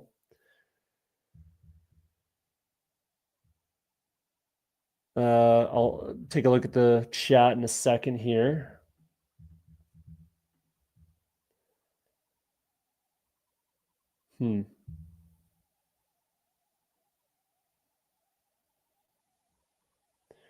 Lots of tight ends I could take. Let's bring in a rookie. Let's bring in my guy, Terrence Ferguson. Makes sense here with McBride and Kraft. I might as well take a big swing and just, if he's a guy, he's a guy. Not going to run through all the teams. We're just going to jump into another one here. Yeah, I gotta hit a subscriber. I think you got to be at 1,000. I think you got to be able to like monetize, but I'm not too worried about it. Honestly, I probably won't monetize even when I get to 1,000 subscribers. I probably won't monetize. I just don't want to put you guys through ads. Like, you're not making money. If you just because you monetize doesn't mean you're making money. You're not. Like, you need to be at least like 10, 20,000 subscribers to be making money on YouTube. So I probably won't even monetize when I get there. Just because I don't want to put my viewers through ads. I don't like ads. I'm sure you don't either. So I'm not in a rush to monetize because I'm not making money anyways. So it's really no different. My normal draft, 3683 is by far my most common, absolutely. But anytime I can end up with just 2 tight ends, 2 quarterbacks, I do if I can. It's a little tougher to get away with, but that's by far my most common, absolutely. Would have been my third, probably better I didn't after Hurts. Typically with Hurts, you can get away with 2. Yeah, I could have, but with Drake maybe in a second year sophomore quarterback, I'm less, I'm more inclined to bring in a third, and it's typically like Justin Fields or Richardson that I can just take naked and on that take that rushing upside. You should monetize. You'll get super chats. Yeah, I mean, what again? Yeah, it'd be nice and it's encouraging and whatnot, but let's jump into another draft here and then we'll keep chatting. We'll do a big board. Hopefully there's room. Waiting on 11, wide open. Yeah, it's encouraging. It's nice to monetize and get super chats and all that, but like,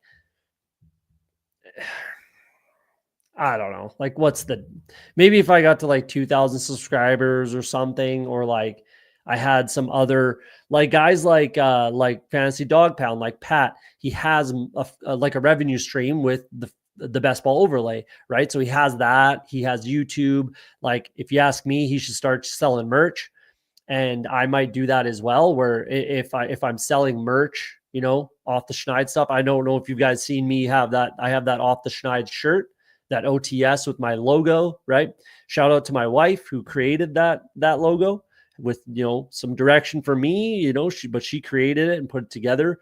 So I have that, and I do have access to merch. I just don't do it yet. I would probably change where I do it, blah, blah, blah, lots of stuff. But Pat should probably do that as well. Start selling merch. So if you have a couple revenue streams, then it does make sense, to, like I said, get a little money from YouTube. He's got the best ball overlay. He gets a little bit from that. If you had some merch, that might, bring in a couple bucks.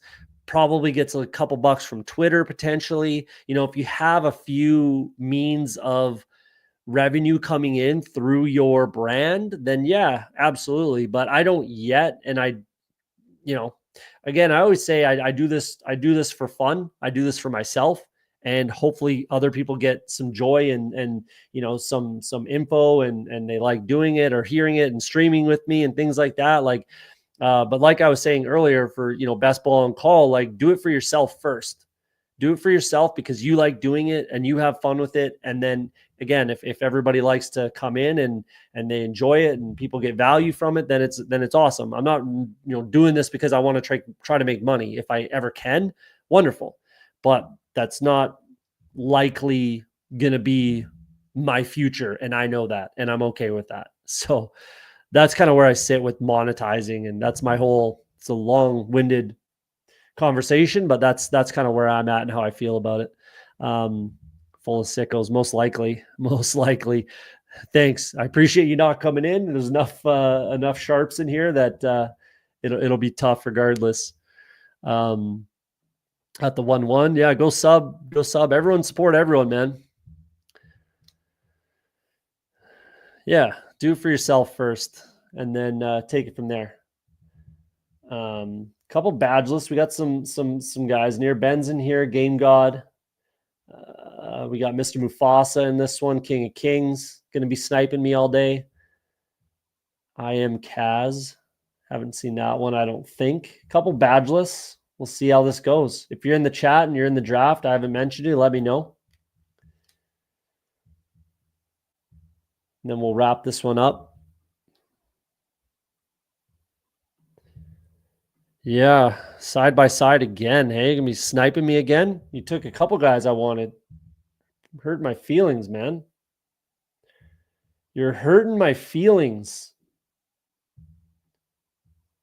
No, that's that. I think someone was saying it earlier. Like that's what happens when there's a bunch of sharps in these, and they always are in these streams. Whether it's mine, Best Ball on Call, PPR Tyler, Best Ball Guy, Fantasy Dog Pound. You know, when you're in these stream drafts, like really, it doesn't make sense to draft because it's like, oh yeah, I want to go draft with a bunch of sharps, right? Like probably not the smartest idea. Like it's always a joke when, you know, streamers say it, like come get the free EV because, you know, you are like, it's harder to stream and talk while you're streaming and blah, blah, blah. So you're getting EV that way, but you're also losing EV because you're drafting with a ton of sharps. So no one's really getting much EV in these things. Man, King Kings get CD Lamb at 9. That's nice. That's really nice. That is really nice. Let's get a little more. I can't do it. I can't do it. I'm going to take Amon-Ra over Neighbors. I need more exposure to Neighbors, but I can't click Neighbors over Amon-Ra. I just can't. If I'm getting Amon-Ra St. Brown at 10, I'm going to click that every single time. Like Nico shouldn't have probably gone there, in my opinion. Brian Thomas probably shouldn't have gone there. It's fine if you click these guys, that's for sure. But for me, Amon-Ra should be above everyone but CD. So I just can't click them. I can't click Neighbors over Amon-Ra St. Brown. I just can't.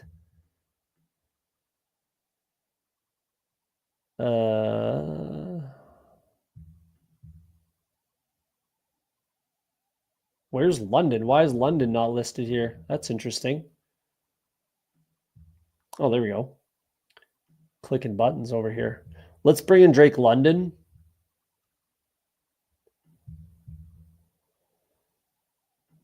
I really want to be over 20% Drake London, personally. Yeah, that's fair. That's fair. Do your thing. I'm just more justifying my click is what I'm really doing because I just can't. I really can't take Neighbors over Amon-Ra, not knowing who the quarterback is there. And if it's Aaron Rodgers and he brings Devontae Adams with him, that's going to be a huge concern for Malik Neighbors. Like, no matter what. I know we like Neighbors. I like Neighbors a lot. He should be going where he's going. He's a first rounder. All of that's true. But man, if Aaron Rodgers goes to the Giants and Devontae Adams follows him there, fuck. Like, just a massive soft off for Malik Neighbors. So we'll see what happens there. EV is around midnight, yeah, on weekends. That's where I get a lot of drafting in. I'm on the West Coast a little bit. You know, I'm 2 hours behind. So midnight Eastern, 10 p.m. for me, I can get couple more drafts. I do a lot of drafting around that time because I agree. You get some juicy rooms. You can get some value still. Yeah, especially on the weekends. You know, some guys are having a couple pops, things like that. I'm probably one of them a lot of times, but there you go. Yeah, it can be fun drafting late. Absolutely. It's wild that like there is still a lot of people on the West Coast, but they're not sickos as much as guys on the East Coast, as far as I can tell. You know, I'm up here in Canada, but yeah, it's weird that you would think that it would slow down at like 2 a.m. Eastern, about midnight Pacific time, or that's not even midnight. That's 11 p.m. Pacific time, right? So I would think that's where the drafting would slow down, but it takes a little while for the rooms to fill up when you're drafting at about 10 p.m. my time, midnight your time, sort of thing. It takes a little while for the rooms to fill. So we got a West Coast sicko. There we go. Eastern time, yeah. Like I said, most drafters are Eastern time, so it's interesting how that goes. It is interesting how that one goes.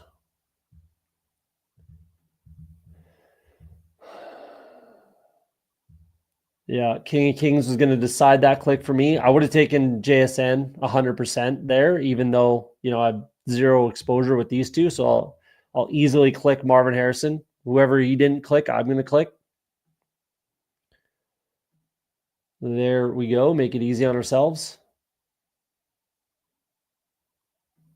Easy click.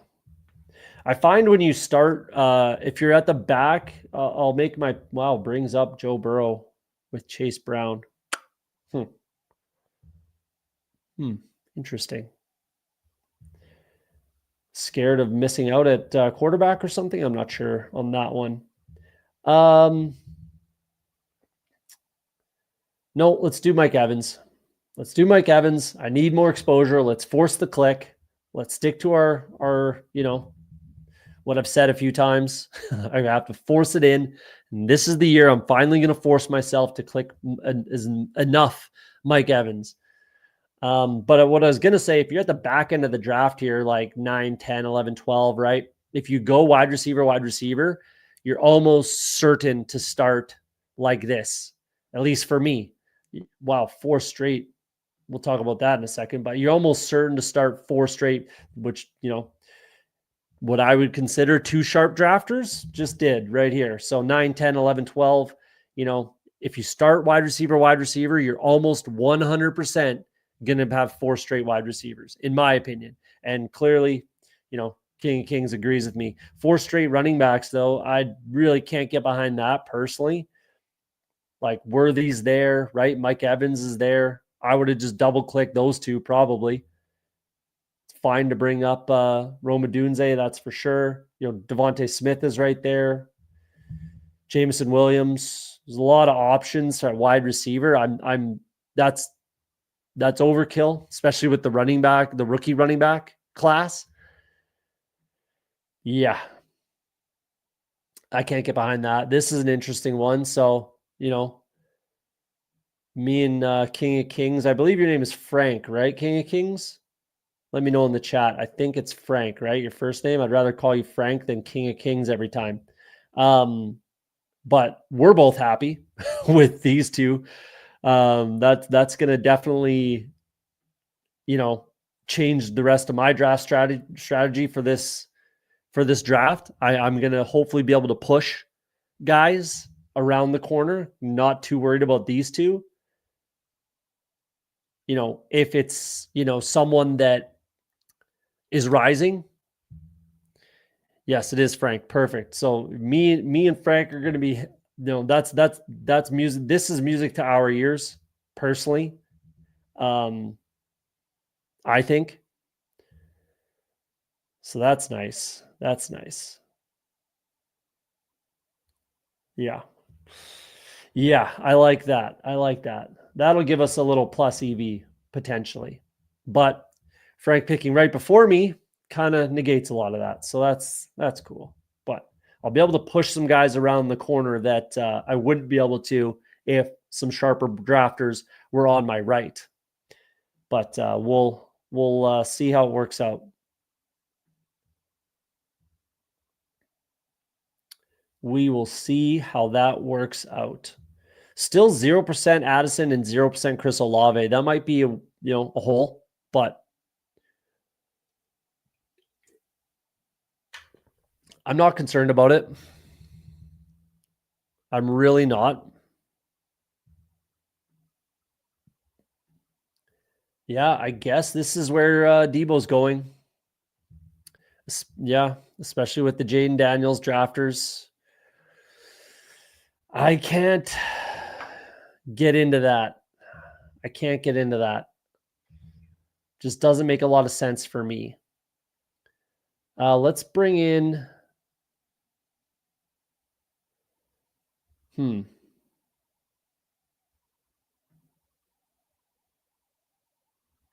Let's get some more Trevion here. If I lose out on Sam Laporta, I lose out. With these guys kind of drafting the way that they are, it looks like, I think I have a better shot. Yeah, he drafts a running back. I think I have a better shot at pushing tight end than I would Henderson. So I will take Laporta if he's there to pair up with Amon-Ra. And then I think you can guess the quarterback I'm after. There goes Laporta. Okay, so now that kind of takes Goff off the table a little bit. I could bring up Judkins here, but I'm going to take Cortland Sutton here.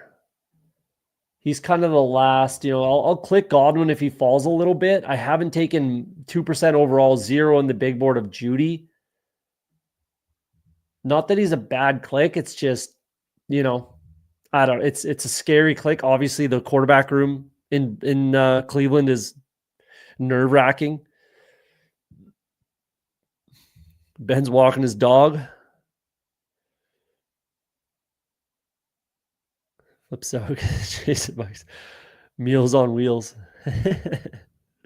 The baller's pissing this draft. Yeah, so must be yeah.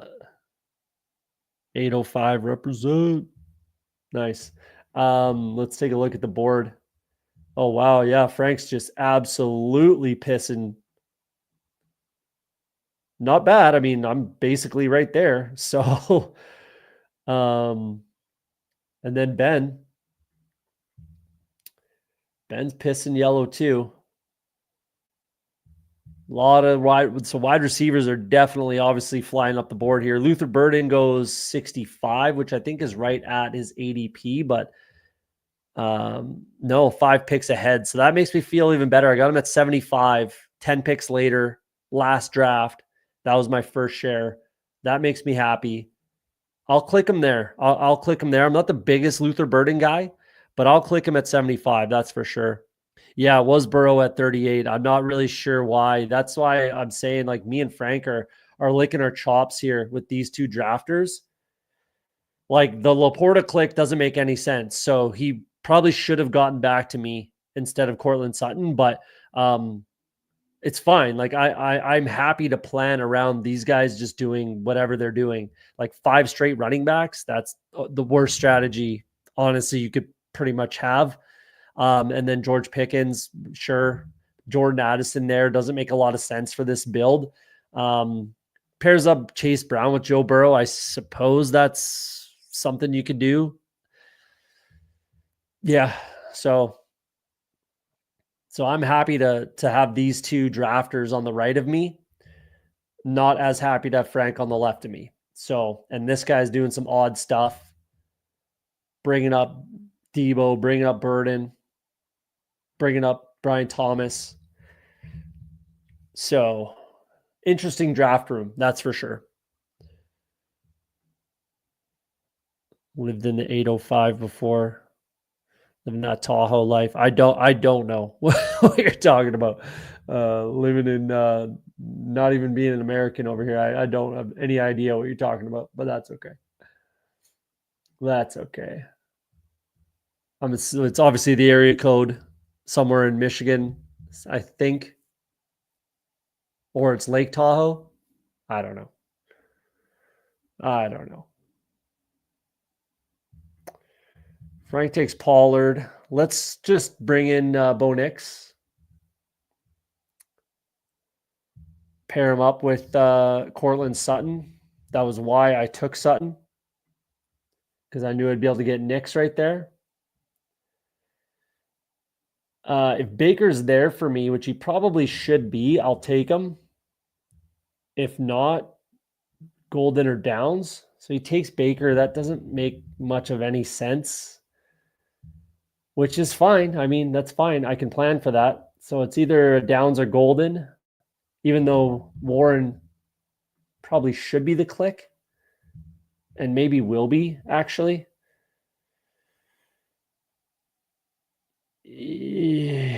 I'd like to get more Golden or Downs in my life.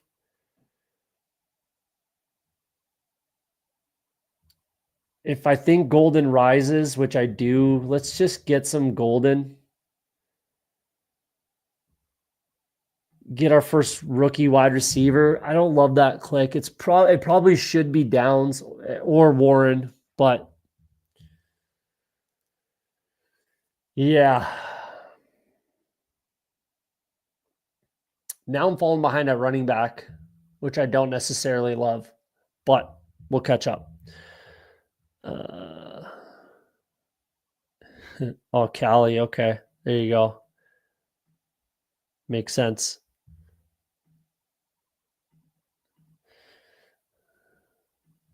That's like a Canada thing.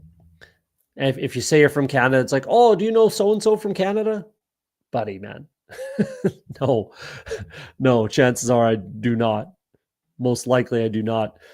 Yeah, I agree with this. That's why I had to click the name. That's why I had to click it, because he's gonna rise. So, and I don't have a lot of shares. So that's really the only reason I clicked his name there. Because of this exactly. So yeah.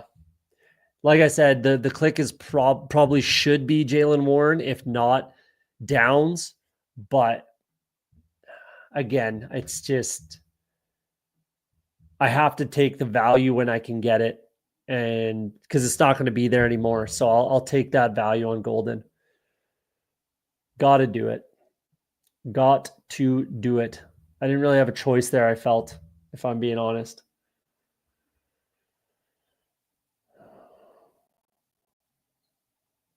Yeah, the beauty of these wide receivers as well is it just really opens you up for quarterbacks. Like I can take, Nix, I can take Baker, I can take Kyler, I can take Penix, I can take Goff, right? It's wide open with who I can take. So it's really no concern. That's why I pushed, tried to push Baker around the corner. It makes no sense for this guy to take him. This guy could have went Jalen and Baker, sure, and then I could understand that. And maybe he was hoping to, push Baker around the turn, but that's a stupid, idea, because this guy has Pickens and that's it. So you really just take, I don't know, running back, wide receiver, whatever, take something else. It doesn't make sense, but I can push quarterback because I have a ton of options. I'm not too concerned about it. Mims might have been a click for me to bring him up. I don't like, it's an interesting room we got on our hands here. I'll take the value on Kyler, pair him up with Marv. Makes sense. Let's just do that. Definitely don't need wide receivers. So this is the perfect spot in the draft to not need wide receiver. I would have taken Warren for sure. I'm not a big Njoku guy here.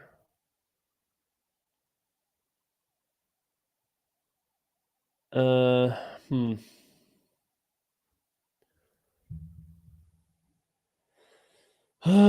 don't love this point in the draft. Let's get some Brian Robinson, I think is the most logical click here. I don't love it. Like Scatabo might be a better click. It's close between the two, but let's get more Brian Robinson. I just feel like I need a veteran type of running back here. Yeah, let's do that. I think that makes the most sense. Yeah.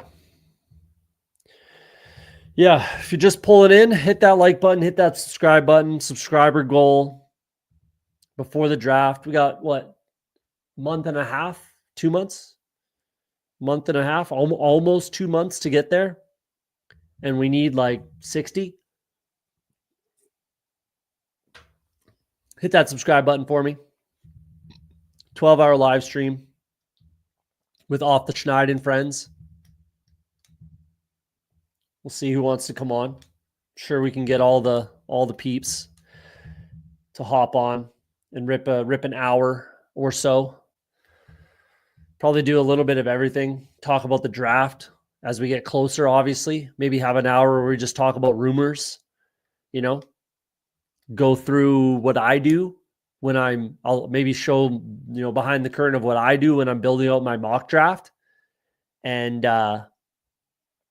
looking at the rumor mill, looking at visits, how I find the information I find and what leads me down the paths I go. And maybe we'll do that, but we got to get there first. So hit that subscribe button. Share it as well. Anything helps for sure. Yeah. Any buttons you click, right? You hit that like button, hit the share button. All of that helps the YouTube gods push the content.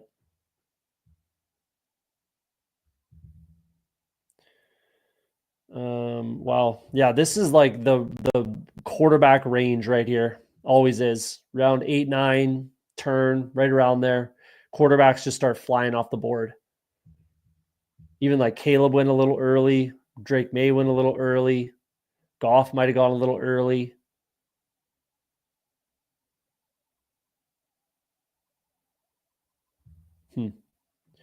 Yeah.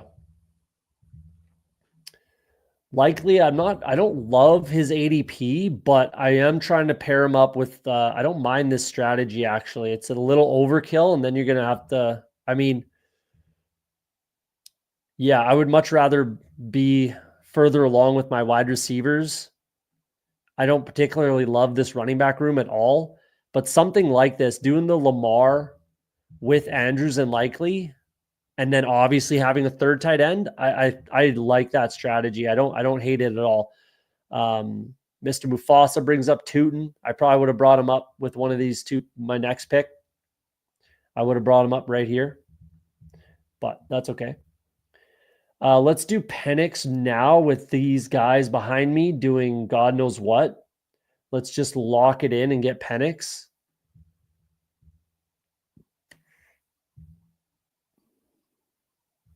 Yeah, I would have brought up Tootin there for sure because I do need running backs. I won't be clicking Devin Neal here at all until he falls into like the 140s, 150s. He's got to fall for me to start clicking him.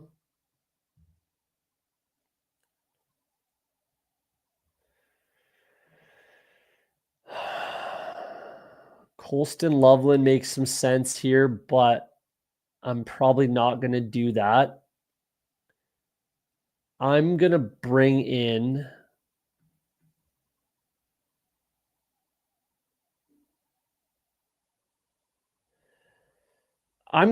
Pitts.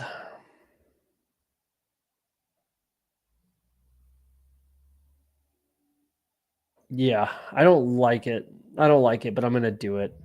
I'm going to bring in Pitts. I think he ends up staying with the Falcons. I do. I really do. He is on the trade block, but I don't think they're going to get the compensation they're going to want. So I don't like bringing him up there either, though, but I highly doubt I get him at 154. So let's just pull him up, get it over with. My quarterback room is settled. My wide receiver room is in better than good shape. My running back room definitely needs some help, but there's no running back I'm going to click here. Colston Loveland was the only other click that makes any sense. Obviously, potential with the Denver Broncos, but yeah, let's just bring up Pitts. When do I think the big board fills? Probably maybe around here. Yeah, April something. The draft's on the 27th. So probably, yeah, mid-April. It depends on what they do with exactly. Depends on what they do with some other contests. If they bring in another like little board where it's a 50 max sort of thing, then it'll take longer to fill. If they bring in another like war room, 4 max, 5 max, something like that, that won't really affect the flow too much. So it'll depend, but draft starts the 24th. I thought it was either way, 24th. So yeah, somewhere around. Again, it'll depend on if they fire off another tournament and what that structure looks like. Then it'll depend. But yeah, it'll definitely fill. It'll absolutely fill. I've done 90 and I'm trying to gauge juicy enough to jam. Yeah, I would start just hammering. Like I'm pretty much going full bore right now. Like now that we have all the information, I've got about 90 bullets left. So I've got a ton to go. So I'm just going balls to the walls right now. I'm going to max everything that's rolling. And if I hope they do another like 4, 5, 10 max tournament, something like that, and I'll fill that as well. But I'm going to go balls to the wall. I mean, you definitely don't want to do, I don't think you want to do everything. But yeah, BBM will drop after the draft. So the draft is April 24th. The schedule's released, I think, like May 10th or something like that. So the BBM will launch probably, I don't know, May 1st, something like that. So we're not far. We're really not far to hot best ball summer. We're not far off at all. Basically starts more or less just after the draft. So the draft is that weekend. It's done on like that. There, it's the 24th to the 27th. That's why I had the 27th in my head. So it's done on the 27th. There will be a couple days to breathe, and then BBM will drop. I don't typically draft BBM until I know the schedule. I might do one or two, but I probably won't. It'll probably be until once we know the schedule, then I start drafting. At least like volume heavily. Maybe I'll get into pay more attention to the puppy one, but I usually do like 10 puppies or something before the schedule drops just to get a feel for ADPs and things like that. Like I really, really do not think you're getting any edge drafting before the schedule's released. I think it's actually like minus EV. I really, really, really, really do. I really do. So I won't probably do any BBMs until the schedule is released, which is, I believe, May 10th. So, wow, Jatavian Sanders, not necessary. Really want him. Bringing up Coker a ton, bringing up Bryce Young a ton. Yeah, wow. Rob Drake May. Interesting. I can't get behind that strategy personally, but that's just me. Get your guys' season, but there's no one I really need. It's going to be Jake Ferguson here. I need some tight end points, and then just see who's there for me at running back. There's no, Tootin's gone, so there's no running back I need to bring up. Let's get Ferguson. Let's get Fergalicious.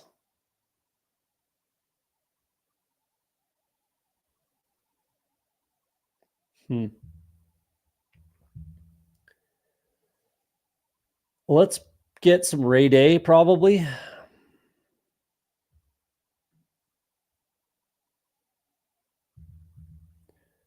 If Samson had a better combine, like if he ran the 40 and it was decent, but let's get some Ray Davis going.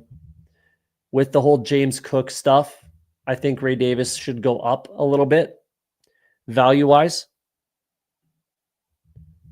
So I'll take him there. I'm banging 20 at drop of BBM. I play World Series. Oh, nice. Cheers. Big poker play. I'm playing. I'm going to be playing some poker tournaments next weekend. So I probably won't stream next weekend. On Saturday, Sunday, I'm going to be playing some poker tournaments up here in the Great White North, where I don't pay taxes on winnings. So that's nice. But good luck to you, man. Good luck to you. Yeah, June. It's like 2 months now. Need more fast drafts. Love the puppy fast. Yeah, I didn't really play the puppy fast last year personally. It just didn't fit kind of my schedule. There's so many tournaments, and there are so many tournaments. So I'm going to try to be more selective, even more selective than I was last year. I'm going to max BBM because there's a fun game going on with that, and I want to anyways. It's good content, whatever. And the like chows, the poodles. I love the poodles. I will max every poodle that gets, except for like a super flex. I don't play any super flex, but I'll max every poodle they release. I'll max like the chow, the like $20 ones that are like 4 max, 10 max, stuff like that. I'll max all those types because I really like those tournaments and I do relatively well in them. And then I won't max any of the puppies probably. So we'll see.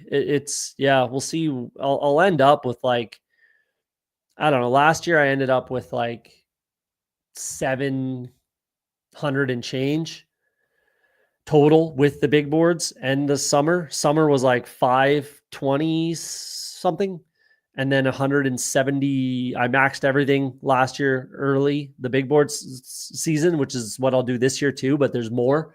So what is it? I think you end up with like 210, 215 or something like that, which is what I'll end up with, unless they, release another whatever else they release. We'll see. But and then we'll see. I'm going to be more selective next year with my what I play and what I max and all that. 30 slows. I only have like 4 rolling right now. I might get in some more, but there's tons of draft time and I prefer fast drafts. So yeah, I'm only in like 4 slows right now. I don't really like to get in slow draft hell. Right now is not a bad time, but like during the summer, personally, I have a lot of things going on and I might be like out in the middle of nowhere or something, or on like a golf trip, and I don't have time to catch up on all my slows, and I've missed picks. I've had auto draft in slows. So yeah, I don't really like to do a ton over the summer. I'll always have like a few slows rolling because information comes out, injuries happen, all that. I always like to have some slows going. But I don't like to be in slow draft hell, man. Slow draft jail is it's a tough spot to be in. But that's just my personal thoughts. Just because I just have other things. Yeah, all slow drafts are hell. It's hard to figure out what the hell you've built over the course of weeks. You just got to hit the queue, man. Just smash your queue. I would have taken Giddens there, Frank. Let's get Braylon Allen, though. That makes a lot of sense to me. Let's bring in Braylon Allen. Got to do it. Helps the room. Yeah. It's going to allow me to recover, like, with just my first running back being a rookie, taking these veterans that, I know what their role is going to be, really helps the room, really helps the room.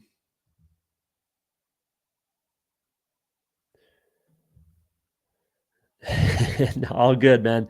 All good. I would have done it to you. So it's all good. It's all good. I got to even out my exposures in certain places anyways. So it's all good. Don't apologize to me. Probably going to bring up another rookie running back I like. Let's get some more Damian Martinez.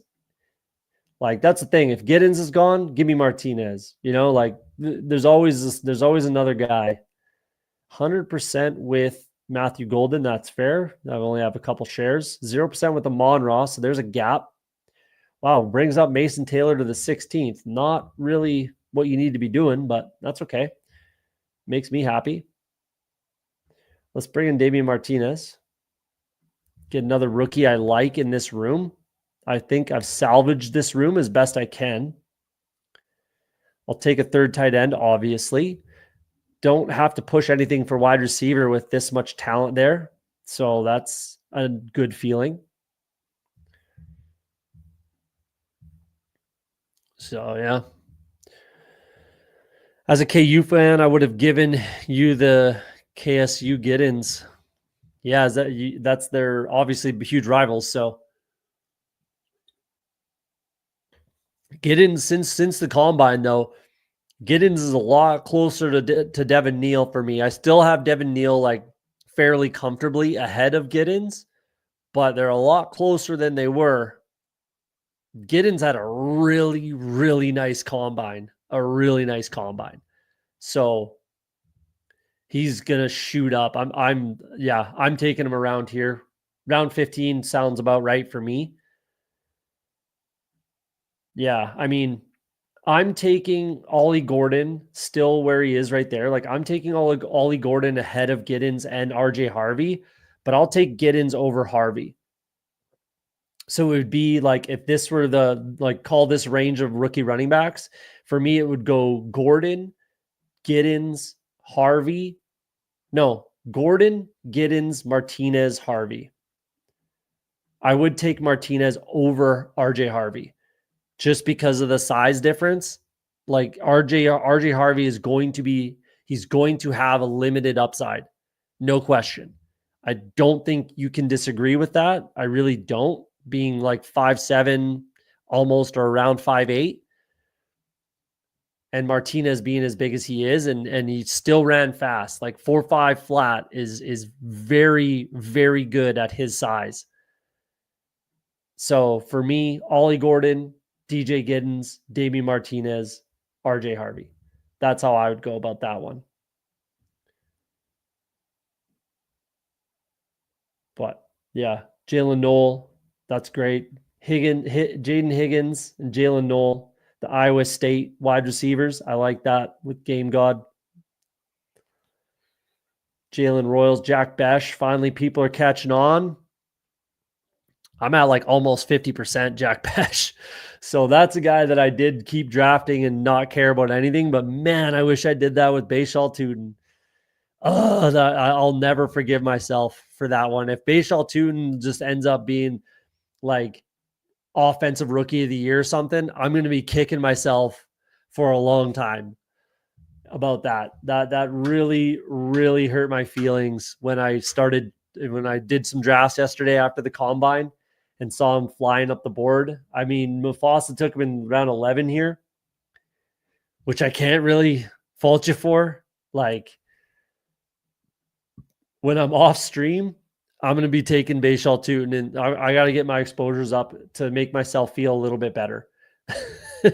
That's where I'm at. Like, even if I'm like overpaying for Bashal Tootin, I just have to get my exposure up to make myself feel better about it. That's where I'm at.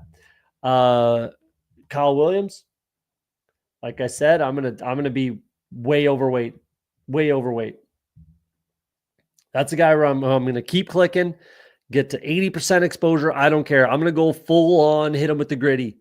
I should have been doing that with Tootin. I'm gonna do that with Kyle Williams. Go take a look at his tape. Take a look at his stat profile if you want some juice about Kyle Williams. And there's a lot of round 2 draft capital buzz with Kyle Williams. So even if it's round 3, that's fine. Z traits, number 2 Z wide receiver. I'm with it. When I saw him go in the 12th last night, I had to adjust. Fair, yeah. I just took him in the 12th the previous draft, didn't I? So take them. Get your guys. Get your guys saison. I guess I'm just going to take Troy Franklin here. Double up on my Denver. Big play, deep ball threat, Troy Franklin. Unless this guy takes him for God knows why. Yeah, let's do that. Done at wide receiver now.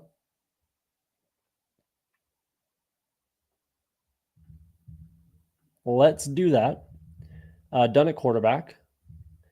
Running back and a tight end, and we'll get out of here for the day.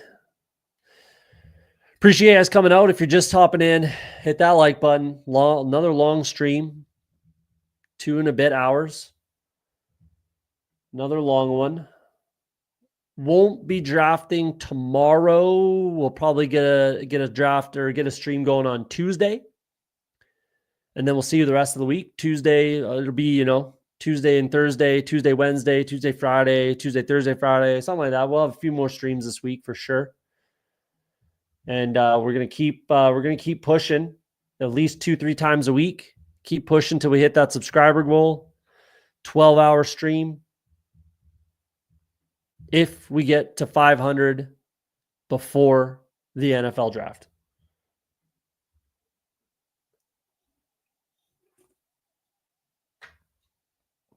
This would have been a team that I probably would have taken Mason Taylor if he was still there.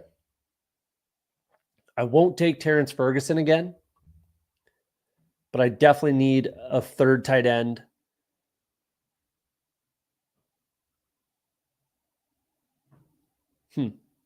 Mason Taylor's live to be a Bengal as well. I don't mind what this guy did. I don't completely agree with bringing up Joe Burrow, but I guess he paired him with Chase Brown and then brought in Yoshi Voss and Mike Gesicki. Mason Taylor could be live to be a Bengal. I suppose you could say Isaiah Bond, even though I would be exceptionally unhappy if Isaiah Bond goes to my Bengals. Cooper Kupp, I just drafted him along that thought process. I guess I don't despise what this guy did. Kind of made it work. I don't like the Adam Thielen click, especially there. I don't like the De'Ami Brown click, especially there. But the overall, feeling of this stream is get your guys. So I guess he did.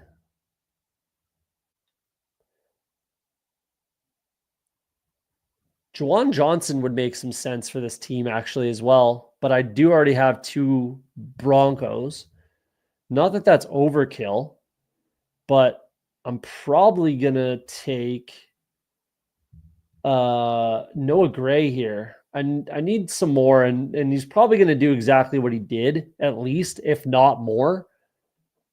Like, regardless, yes, Kelsey's coming back, and another thing that I've been thinking about a lot, going off of the pull guys up to rounds, get your guys, all that kind of stuff, right? These 19 and 20th round picks are more than free now. So technically Noah Gray wouldn't be drafted at all in BBM season, right? If it's an 18th round draft, but he would be.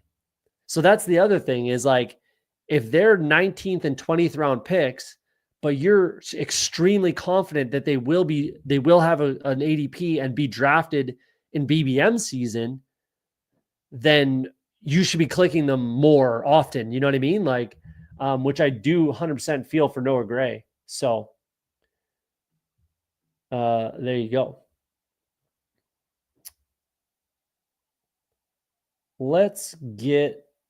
Did Jaden Blue go? He must have. I would have taken a little Jaden Blue share. Jarquez went. Jaden Blue, Jarquez to Ben. Jaden Blue went. I definitely don't need more Woody Marks.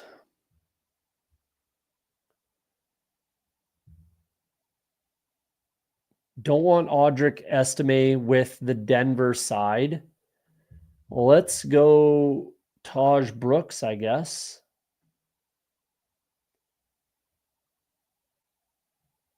Unless someone else pops out and smacks me in the face down here, which they haven't for a long time, so I highly doubt that happens. Yeah, let's take Taj Brooks. There we go.